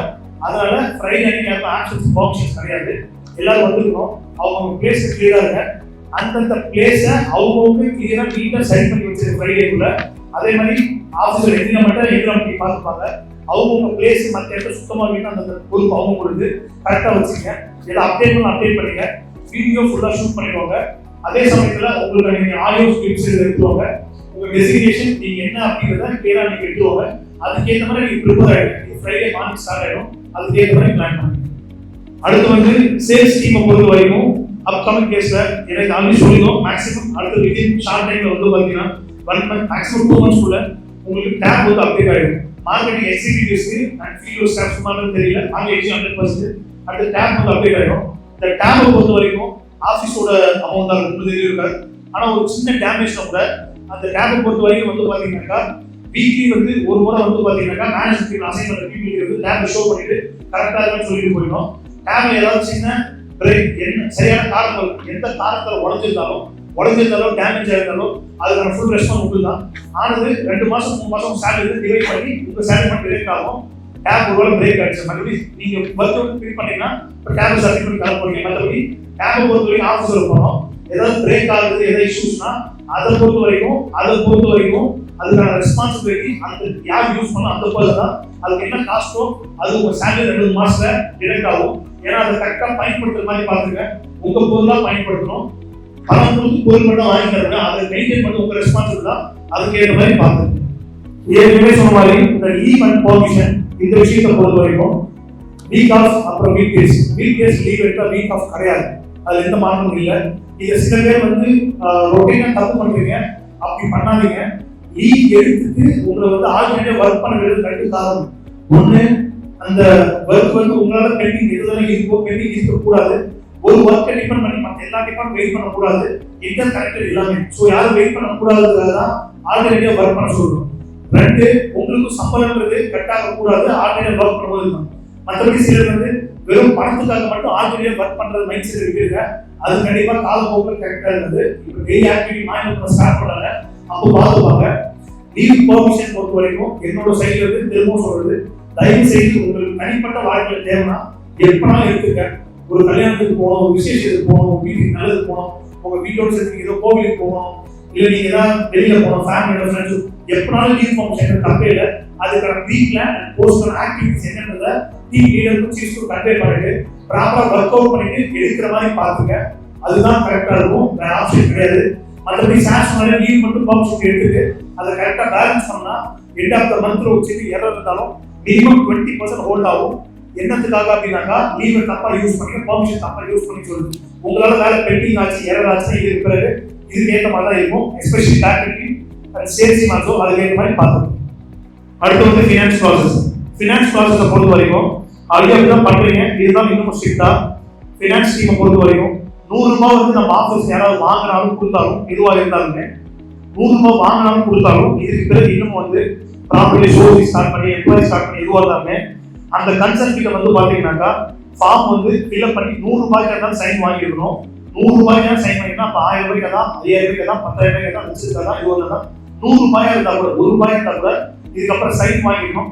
கொடுத்தாலும் வாங்கினாலும் சம்பந்தப்பட்டவங்க இருந்து சைன் வாங்கி இதுக்கப்புறம் ரிப்போர்ட் மெயின்டைன் பண்ண மாதிரி பார்க்கணும். வெனஸ் ஆன்பர்ஸ் இதுல எங்கேயாவது நான் கேட்கும்போது சைன் இல்லை அப்படின்னாக்கா சம்பந்தப்பட்ட சீஃப் சம்பந்தப்பட்ட டீம் லீடர் நம்பர் அவங்க 3 பேருக்கு நீயும் 30% வந்து டிரெக்ட் பண்ண ஹோல்ட் பண்ணணும். டிரெக்டாக ஹோல்ட் பண்ண நீங்க இதை கேட்டு வாங்குறது தப்பெல்லாம் ஒன்றும் இல்லை. இதை வந்து மற்றவங்க வந்து பார்த்தீங்கன்னாக்கா ப்ரெஸ்டீஜ் யாரும் பார்க்காது. நம்மள என்ன கேள்வி கேட்கறாங்க நம்ம கேட்கறோம் அவங்க கேட்பாங்கதான் சார் கன்ஃபர்மேஷன் ப்ரூஃப் இருக்கு அது நான் அப்ரூவல் இருக்கு கேட்பாங்க. அதெல்லாம் கேள்வி ப்ரெஸ்டீஜ் எடுத்துக்காருங்க. இதெல்லாம் ஆஃபீஸ் அவங்க ப்ராசஸ் பண்ணி கரெக்டாக இதெல்லாம் ப்ரெஸ்டீஜா கௌரவம் எடுத்துட்டு எல்லாத்தையும் பெருசாக பில்டப் பண்ணீங்கன்னா கரெக்டாக அந்த வேலையை பாருங்க. நான் உங்களுக்கு ஒரு டவுட் இருக்கா நான் என்னோட சைன் போட்டு தான் செய்வேன். சென்ட்ரல் சைன் வாங்குறாங்க அவங்க தான் கொடுக்குறாங்க. நான் என் சைன் போட்டு தான் போறேன். நீங்க வாங்குற காசு கொடுக்குற காசு கையெழுத்து போட்டுதாலும் 100 ரூபாய் இதுக்கப்புறம் போய் கிளியரா இருக்கும். ஆனால் நீங்க டிரான்சாக்ஷன் முடிச்சு அந்த வீக்குள்ள கம்ப்ளீட் பண்ண மாதிரி பார்த்து ஃபினான்ஸ் டீம் செய்யுது. இதுக்கு கோஆபரேட் பண்ணல அப்படின்னாக்கா கோஆபரேட் பண்ணாதவங்களுக்கு அந்த மந்த் சேலரி 10% ஹோல்டும் ஆஃபீஸ்ல யாரா இருந்தாலும் என்னை மீட் பண்ணாம அந்த அடுத்த நாள் தாண்டி இருக்காது. அந்த வாரத்தில் முடிக்கலாம் என்னை பார்க்க விடாம யாரும் தாண்டி இருக்காதுங்க. என்னை பார்த்தே ஆகணும். என் பேர் ஷீட் மட்டும் அதை ஃபோன் பண்ணி அதோட இன்ஃபர்மேஷன் ஒரு சீரியஸ் தெரியப்படுறது மாதிரி பார்க்கணும். அடுத்தது அக்கௌண்ட்ஸ் குரூப்ல போர்ட் ஆஃப் டைரக்டர்ஸ் அப்டேட் பண்ண மீட்டிங்ஸை பொறுத்த வரைக்கும் வெட்னஸ்டே ஆன்வர்ட்ஸ் என்ன மாதிரி அப்டேட் பண்ணணும்ன்றத இன்னைக்கு இப்போ கொடுத்துட்டு ஒரு முறை அப்டேட் பண்ணுவாங்க. பிஓடிஸும் பிளஸ் சிஎம் மேடம் ஓவரால் கிளைண்ட்ஸும் அவங்க ஓவரால் ப்ராசஸும் பிஓடிஸும் ஓவரால் ப்ராசஸ் பவித்ரா மேடமும் அக்கௌண்ட்ஸ் குரூப்ல வெட்னஸ்டே ஆன்வர்ட்ஸ் ஈவி 10 o'clock அப்படியே 9 மேக்ஸிமம் 9 அந்த டைம்குள்ள என்ன டீடைல்ஸ் நீங்க அப்டேட் பண்ணறத கொடுத்துருவாங்க. அது ஆஃப்டர் மீட்டிங் கேட்க வெட்னஸ்டே ஆன்வர்ட்ஸ் அது பிரகாரம் போர்ட் ஆஃப் டைரக்டர்ஸும் பிளஸ் பவித்ரா மேடமும் வெட்னஸ்டே ஆன்வர்ட்ஸ் நீங்க அப்டேட் பண்ற டைம்குள்ள அந்த அப்டேட்டை ஷீட் அப்டேட் ஆகும். அதுக்கு ஏற்ற அப்டேட் பண்ண மாதிரி பாருங்க. ஆஃப்டர் செஷன் கொடுத்துருவாங்க அதை எடுத்துருங்க. அதில் ஏதாவது உங்களோட ஒப்பீனியன்ஸ் இருந்தா சொல்லிட்டு அதையும் அப்டேட் பண்ண மாதிரி பார்த்துக்கோங்க. அடுத்த பாயிண்ட், 8 பிளாட் வந்து நீங்க ஷோ பண்ணணும் அப்படிங்கிற மாதிரி சயின்ஸ் சைட்ல கன்வே பண்ணிருக்காங்க. இதுக்காக வந்து சயின்ஸ் பெருசா யோசிக்கலாம். என்ன சொல்லிருந்தேன் மறுபடியும் சொல்லிருக்கேன். இப்போ சயின்ஸ் போற பர்சன் வந்து 8 பிளாட் யாரும் ஷோ பண்றது இல்லை, அதனால உங்களுக்கு சேல்ஸ் கன்வெர்ட் ஆகுது. சயின்ஸும் இன்சென்டிவ் இல்லை, உங்களுக்கு அப்ப வருமானம் கிடையாது. பிராக்டிஸ் பண்ணுங்க. இந்த மாசத்துல நீங்க 30 சயின்ஸ் கொடுக்குறீங்க வச்சுக்கீங்க, 4 சயின்ஸ் வரலனாக்கா அவங்க ஏன் வரலன்னு கண்டுபிடிக்கும். அடுத்து கண்டுபிடிச்ச வர வைக்க வழியை பாருங்க.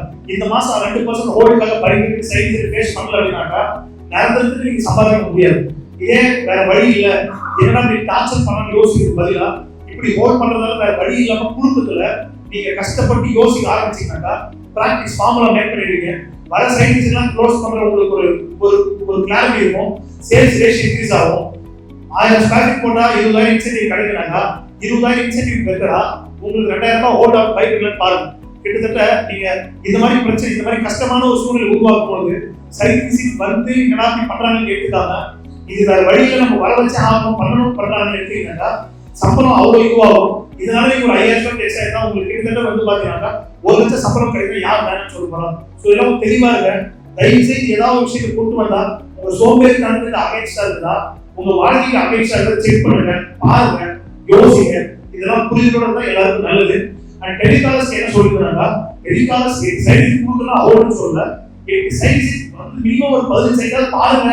10 சைடா பார்க்க ஐடியா கிடைக்கும். வேர்டு யூஸ் பண்ணலாம். 10 இருந்து 15 சைடாவது மினிமம் பாருங்க அப்படிங்கிற வேர்டு யூஸ் பண்ணலாம். மற்றபடி இந்த வேர்டை சொல்லி அவங்க சைன்ஸ் கொடுக்கலாம் உங்களுக்கு எந்த ஹோல்ல அவங்க கொடுத்தாங்க. நீங்க வேலை கரெக்டாக பார்த்துருக்கீங்க. அதனாலதான் ஸோ டெலிகாலர்ஸ் பயப்பட அவசியம் இல்லை.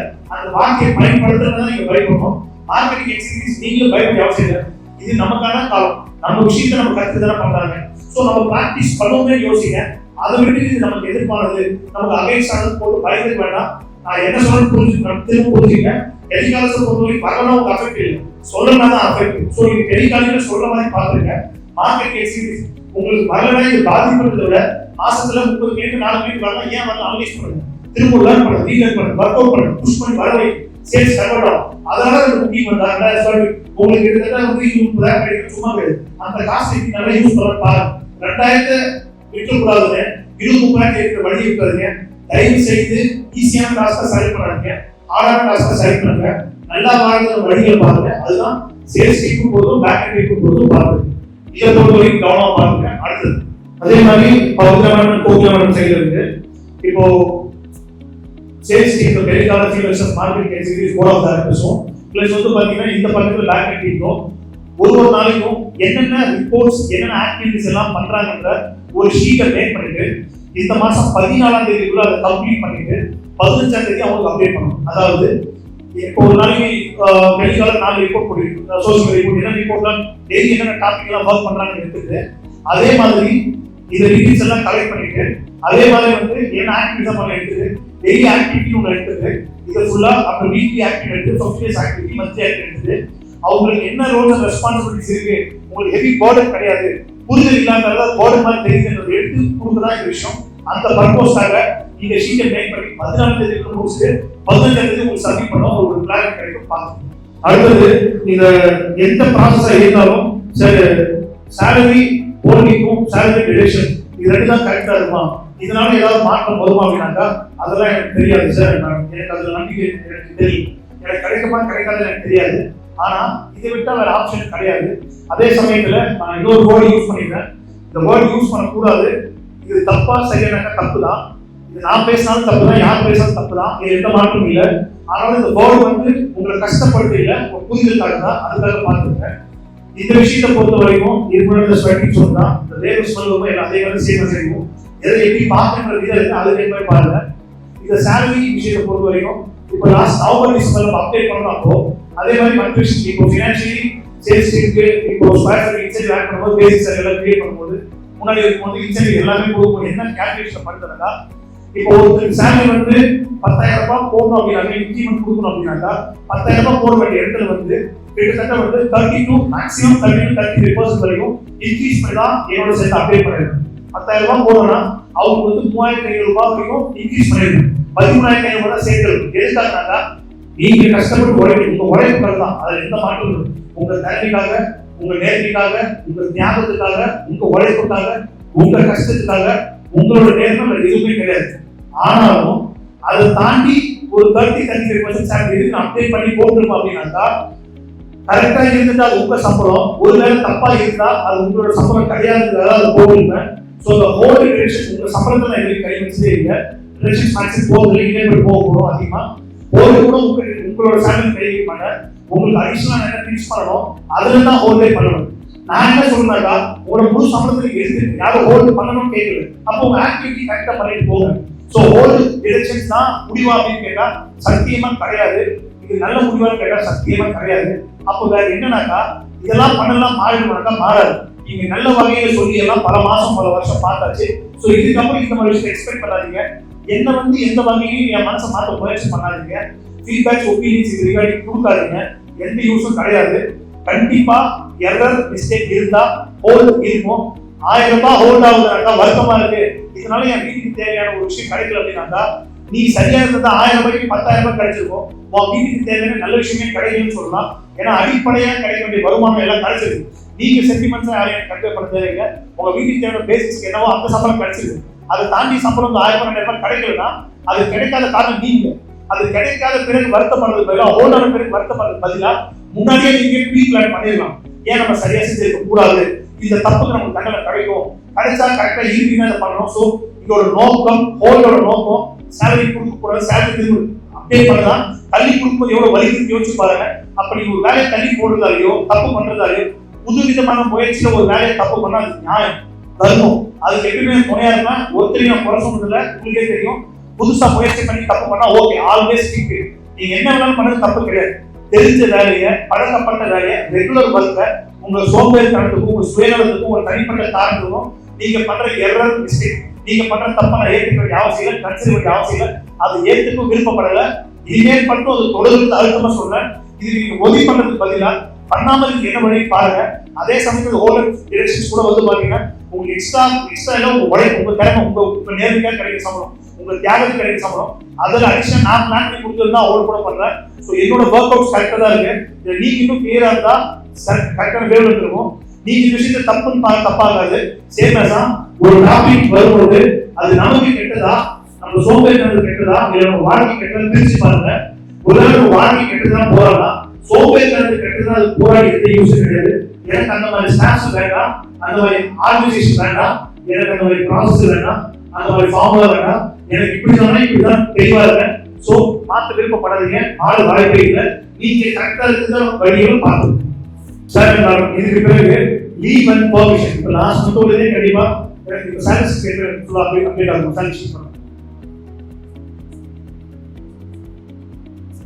எனக்கு சப்மிட் ஆகாம இருக்கு, மொத்தமா முடிச்சு எனக்கு சப்மிட் ஆகி 2 நாள் தேவைப்படும். எனக்கு சப்மிட் ஆகாம இருந்தா கிளியரன்ஸ் இல்லாம இருக்கு. ஸோ அது எனக்கு ஒன் சப்மிட் ஆகாம செக் பண்ணி கிளியர் பண்ணி கொடுத்துருவேன். இப்போ நான் மொத்தமா எனக்கு போகலாம். எனக்கு சப்மிட் பண்ண என்ன சப்மிட் ஆகாம இருக்கு காரணம் உங்க டீம் லீடர் நீங்க. ஏன்னா உங்களை நான் யோசிப்பேன் 28ஆம் தேதி வந்தாலே நான் எதுவும் பயப்படணும்னா பாருங்க விஜயதாஸ் குழந்தை ஸ்கூலு பால் பாக்கெட் நல்லது கெட்டது அடிப்படை தேவைகள் நான் பயப்படாதான். அதுக்கு நீங்களும் கோஆபரேட் பண்ணணும். இதுக்கப்புறம் நடக்கூடாதுன்னா இந்த மாசத்துக்கு என்ன மாதிரி நீங்க கோஆபரேட் பண்ணி நீங்களும் பாருங்க, நீங்களும் கோஆபரேட் பண்ணி நீங்க எடுத்து போற பாருங்க. இதை கிளியர் பண்ணி கூட நான் பார்த்துக்கிறேன். அதே மாதிரி இதுக்கு பிறகு சார் இந்த லாஸ்ட் மந்த் நான் சொல்லிட்டு இருக்கேன் லீவ் பர்மிஷன் என்கிட்ட முதல்ல இன்ஃபர்மேஷன் கொடுத்துருக்கோம்.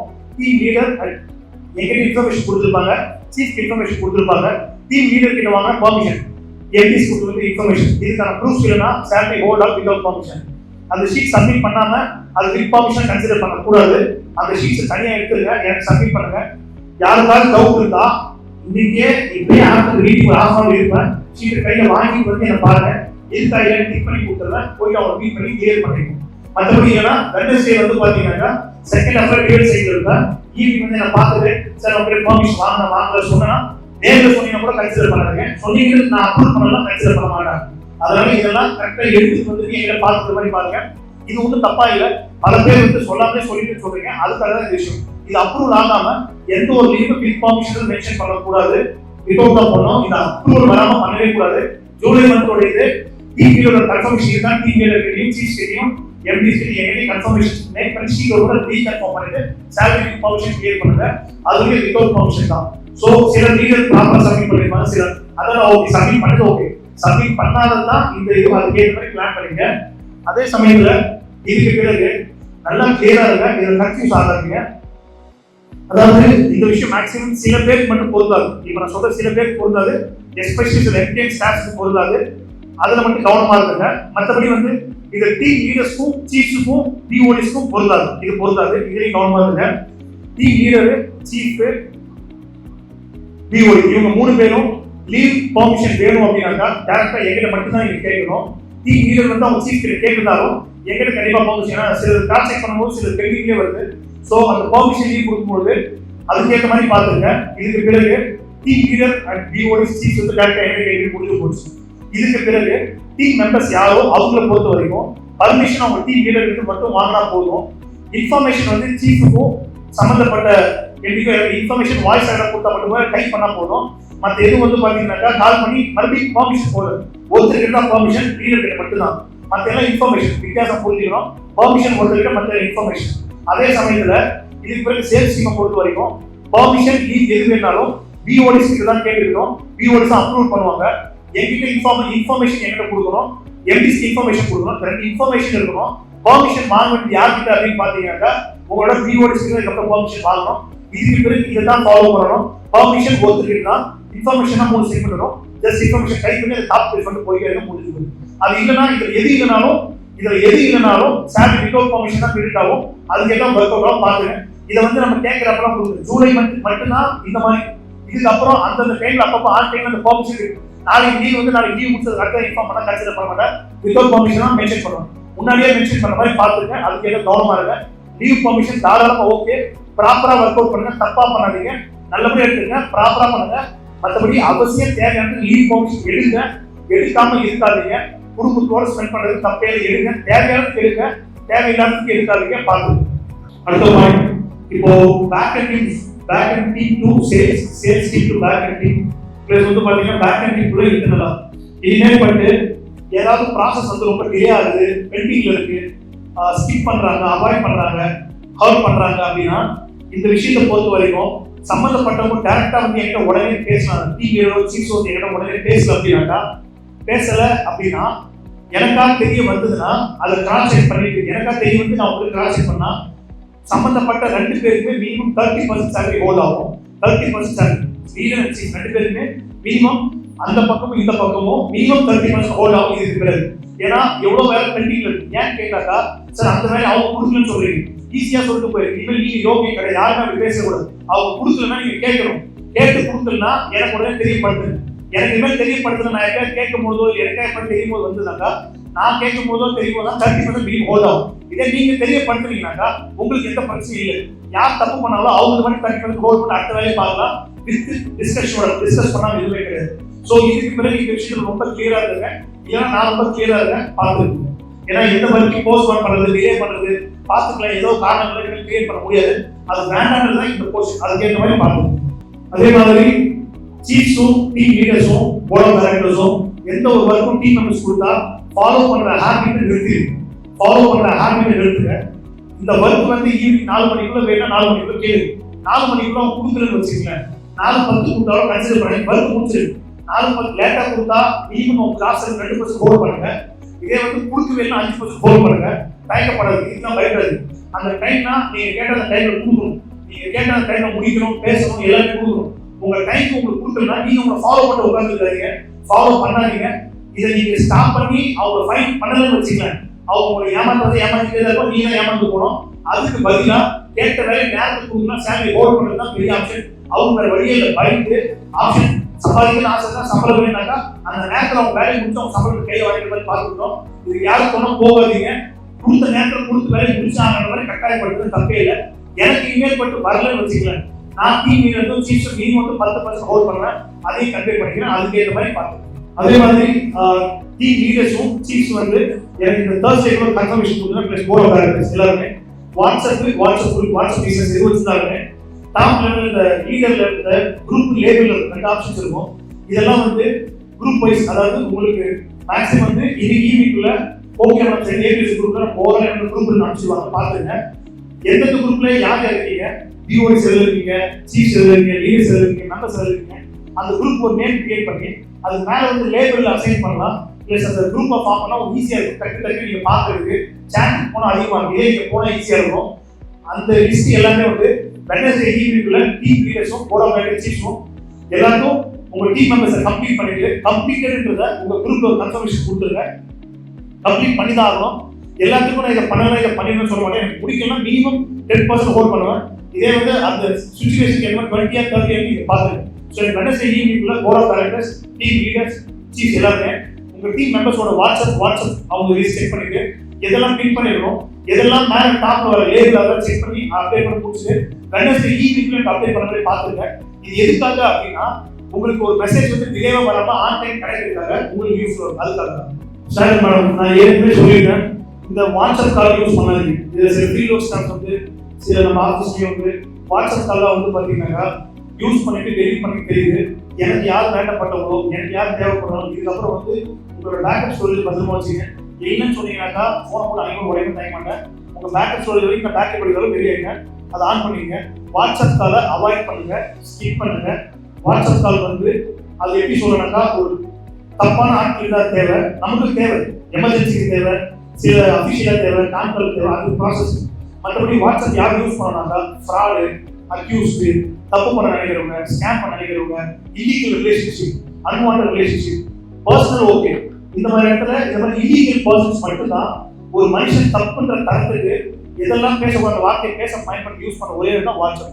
ஸோ வாட்ஸ்அப் கால் அவாய்ட் பண்ணி பிரயோஜனமானது வாட்ஸ்அப்பை பண்ணலாம். தேவை ஒரு அஃபிஷியலாக டிரான்சாக்ஷன், ஒரு அஃபிஷியல் தேவை விஷயத்துக்கு பேச, ஒரு பர்சனலாக தேவை, நல்ல விஷயங்களுக்கு அதை யூஸ் பண்ண தப்பு இல்லை. ஆக போகுமா ஓகே, நல்ல விஷயங்களுக்கு வாட்ஸ்அப் கால் யூஸ் பண்ண நல்ல விஷயம் தப்பு இல்லை. தேவையான பயன்படுத்தலாம் தப்பு இல்லை. நல்ல விஷயம் பர்சனலாக நம்ம சீக்கிரட்டாக பர்சனல் அதெல்லாம் ஓகே. மற்றபடி இல்லீகல் ஆக்டிவிட்டிக்கு, இல்லீகல் ரிலேஷன்ஷிப்பு, தேவையில்லாத ஆக்டிவிட்டிக்கு, தேவையில்லாத டாபிக்கு, ஏமாந்த டாபிக்கு, சோம்பேறித்தன டாபிக்கு, எப்படி எல்லாம் யார் ஏமாந்தாங்க, இந்த மாதிரி டாபிக் எல்லாம் வாட்ஸ்அப் கால் யூஸ் பண்ணுறதுன்றத அவாய்ட் பண்ணிடுங்க. எனக்கு சம்மந்தப்பட்ட க்ளோஸ் சர்க்கிள் மேக்ஸிமம் எல்லாருமே தான் இருக்கீங்க. தேவைனாக்கா இந்த லெவலுக்கு போகிறோம். ஏன்னா நீங்கள் பர்சனலாக உங்களுக்கு இருக்கும். மற்றபடி யாருக்கு எதை பண்ணாலும் அஃபிஷியலாக நார்மல் கால் பண்ணுங்க, நார்மல் கால் பேசுங்க. யார் பண்ணாலும் அதை எனக்கு நீங்கள் செய்கிற பெரிய உதவியும் உங்களுக்கு செஞ்சு பெரியவும் எனக்கு உடனே தெரியப்பட்டது யார் என்னவோ நான் வீட்டு வேணா கொடுக்கணும் உங்களுக்கு அலர்ட் ஆகுது. மற்றபடி வந்து பார்த்தீங்கன்னா இந்த மாதிரி ஆக்டிவிட்டிஸை டோட்டலாக ஸ்கிப் பண்ணி எடுத்துட்டு போகிற மாதிரி பார்த்துங்க. யாருமே இதுக்கு என்கரேஜ் பண்ணாதீங்க, சப்போர்ட் பண்ணாதீங்க. மற்றபடி நார்மல் கால்ஸுக்கு ஒர்க் அவுட் பண்ண மாதிரி பார்த்துங்க. அடுத்தது சேல்ஸ் டீமை பொறுத்த வரைக்கும் சிஆர்எம் பொறுத்த வரைக்கும் சிஆர்எம் சாஃப்ட் வரும். அடுத்து ஐடியா கால்ஸ்க்கான ஆக்டிவிட்டி இருக்கு. பிறகு ப்ராக்டிஸ் கொடுக்க ஸ்டார்ட் பண்ணுவாங்க. ஹோல் ஆஃபீஸும் ரெடியாக இருங்க. அது ஒரு மாதம் வரைக்கும் கொஞ்சம் கஷ்டமா தெரியும். ஆனால் சிஆர்எம் வந்துச்சுன்னா உங்கள் லீட்ஸ் வந்து இன்னும் சேஃபாக இருக்கும். ப்ளஸ் உங்களால் கிளைண்ட்ஸ் நீங்கள் நினைச்சா கூட மிஸ் பண்ணாமல் கொடுக்க போகிறோம். ஏன்னா நம்ம இருந்தாலும் ஃபிசிக்கல் ப்ராக்டிக்கலாக இருக்கும். நம்ம ரெடி ஆகிடும். இதுக்கப்புறம் நமக்கு என்ன மாதிரி சாஃப்ட்வேர்ஸ் கொடுத்தாலும் சாஃப்ட்வேர் தான் ஈஸி. ஃபிசிக்கலி ஹேண்டில் பண்ண கஷ்டம்.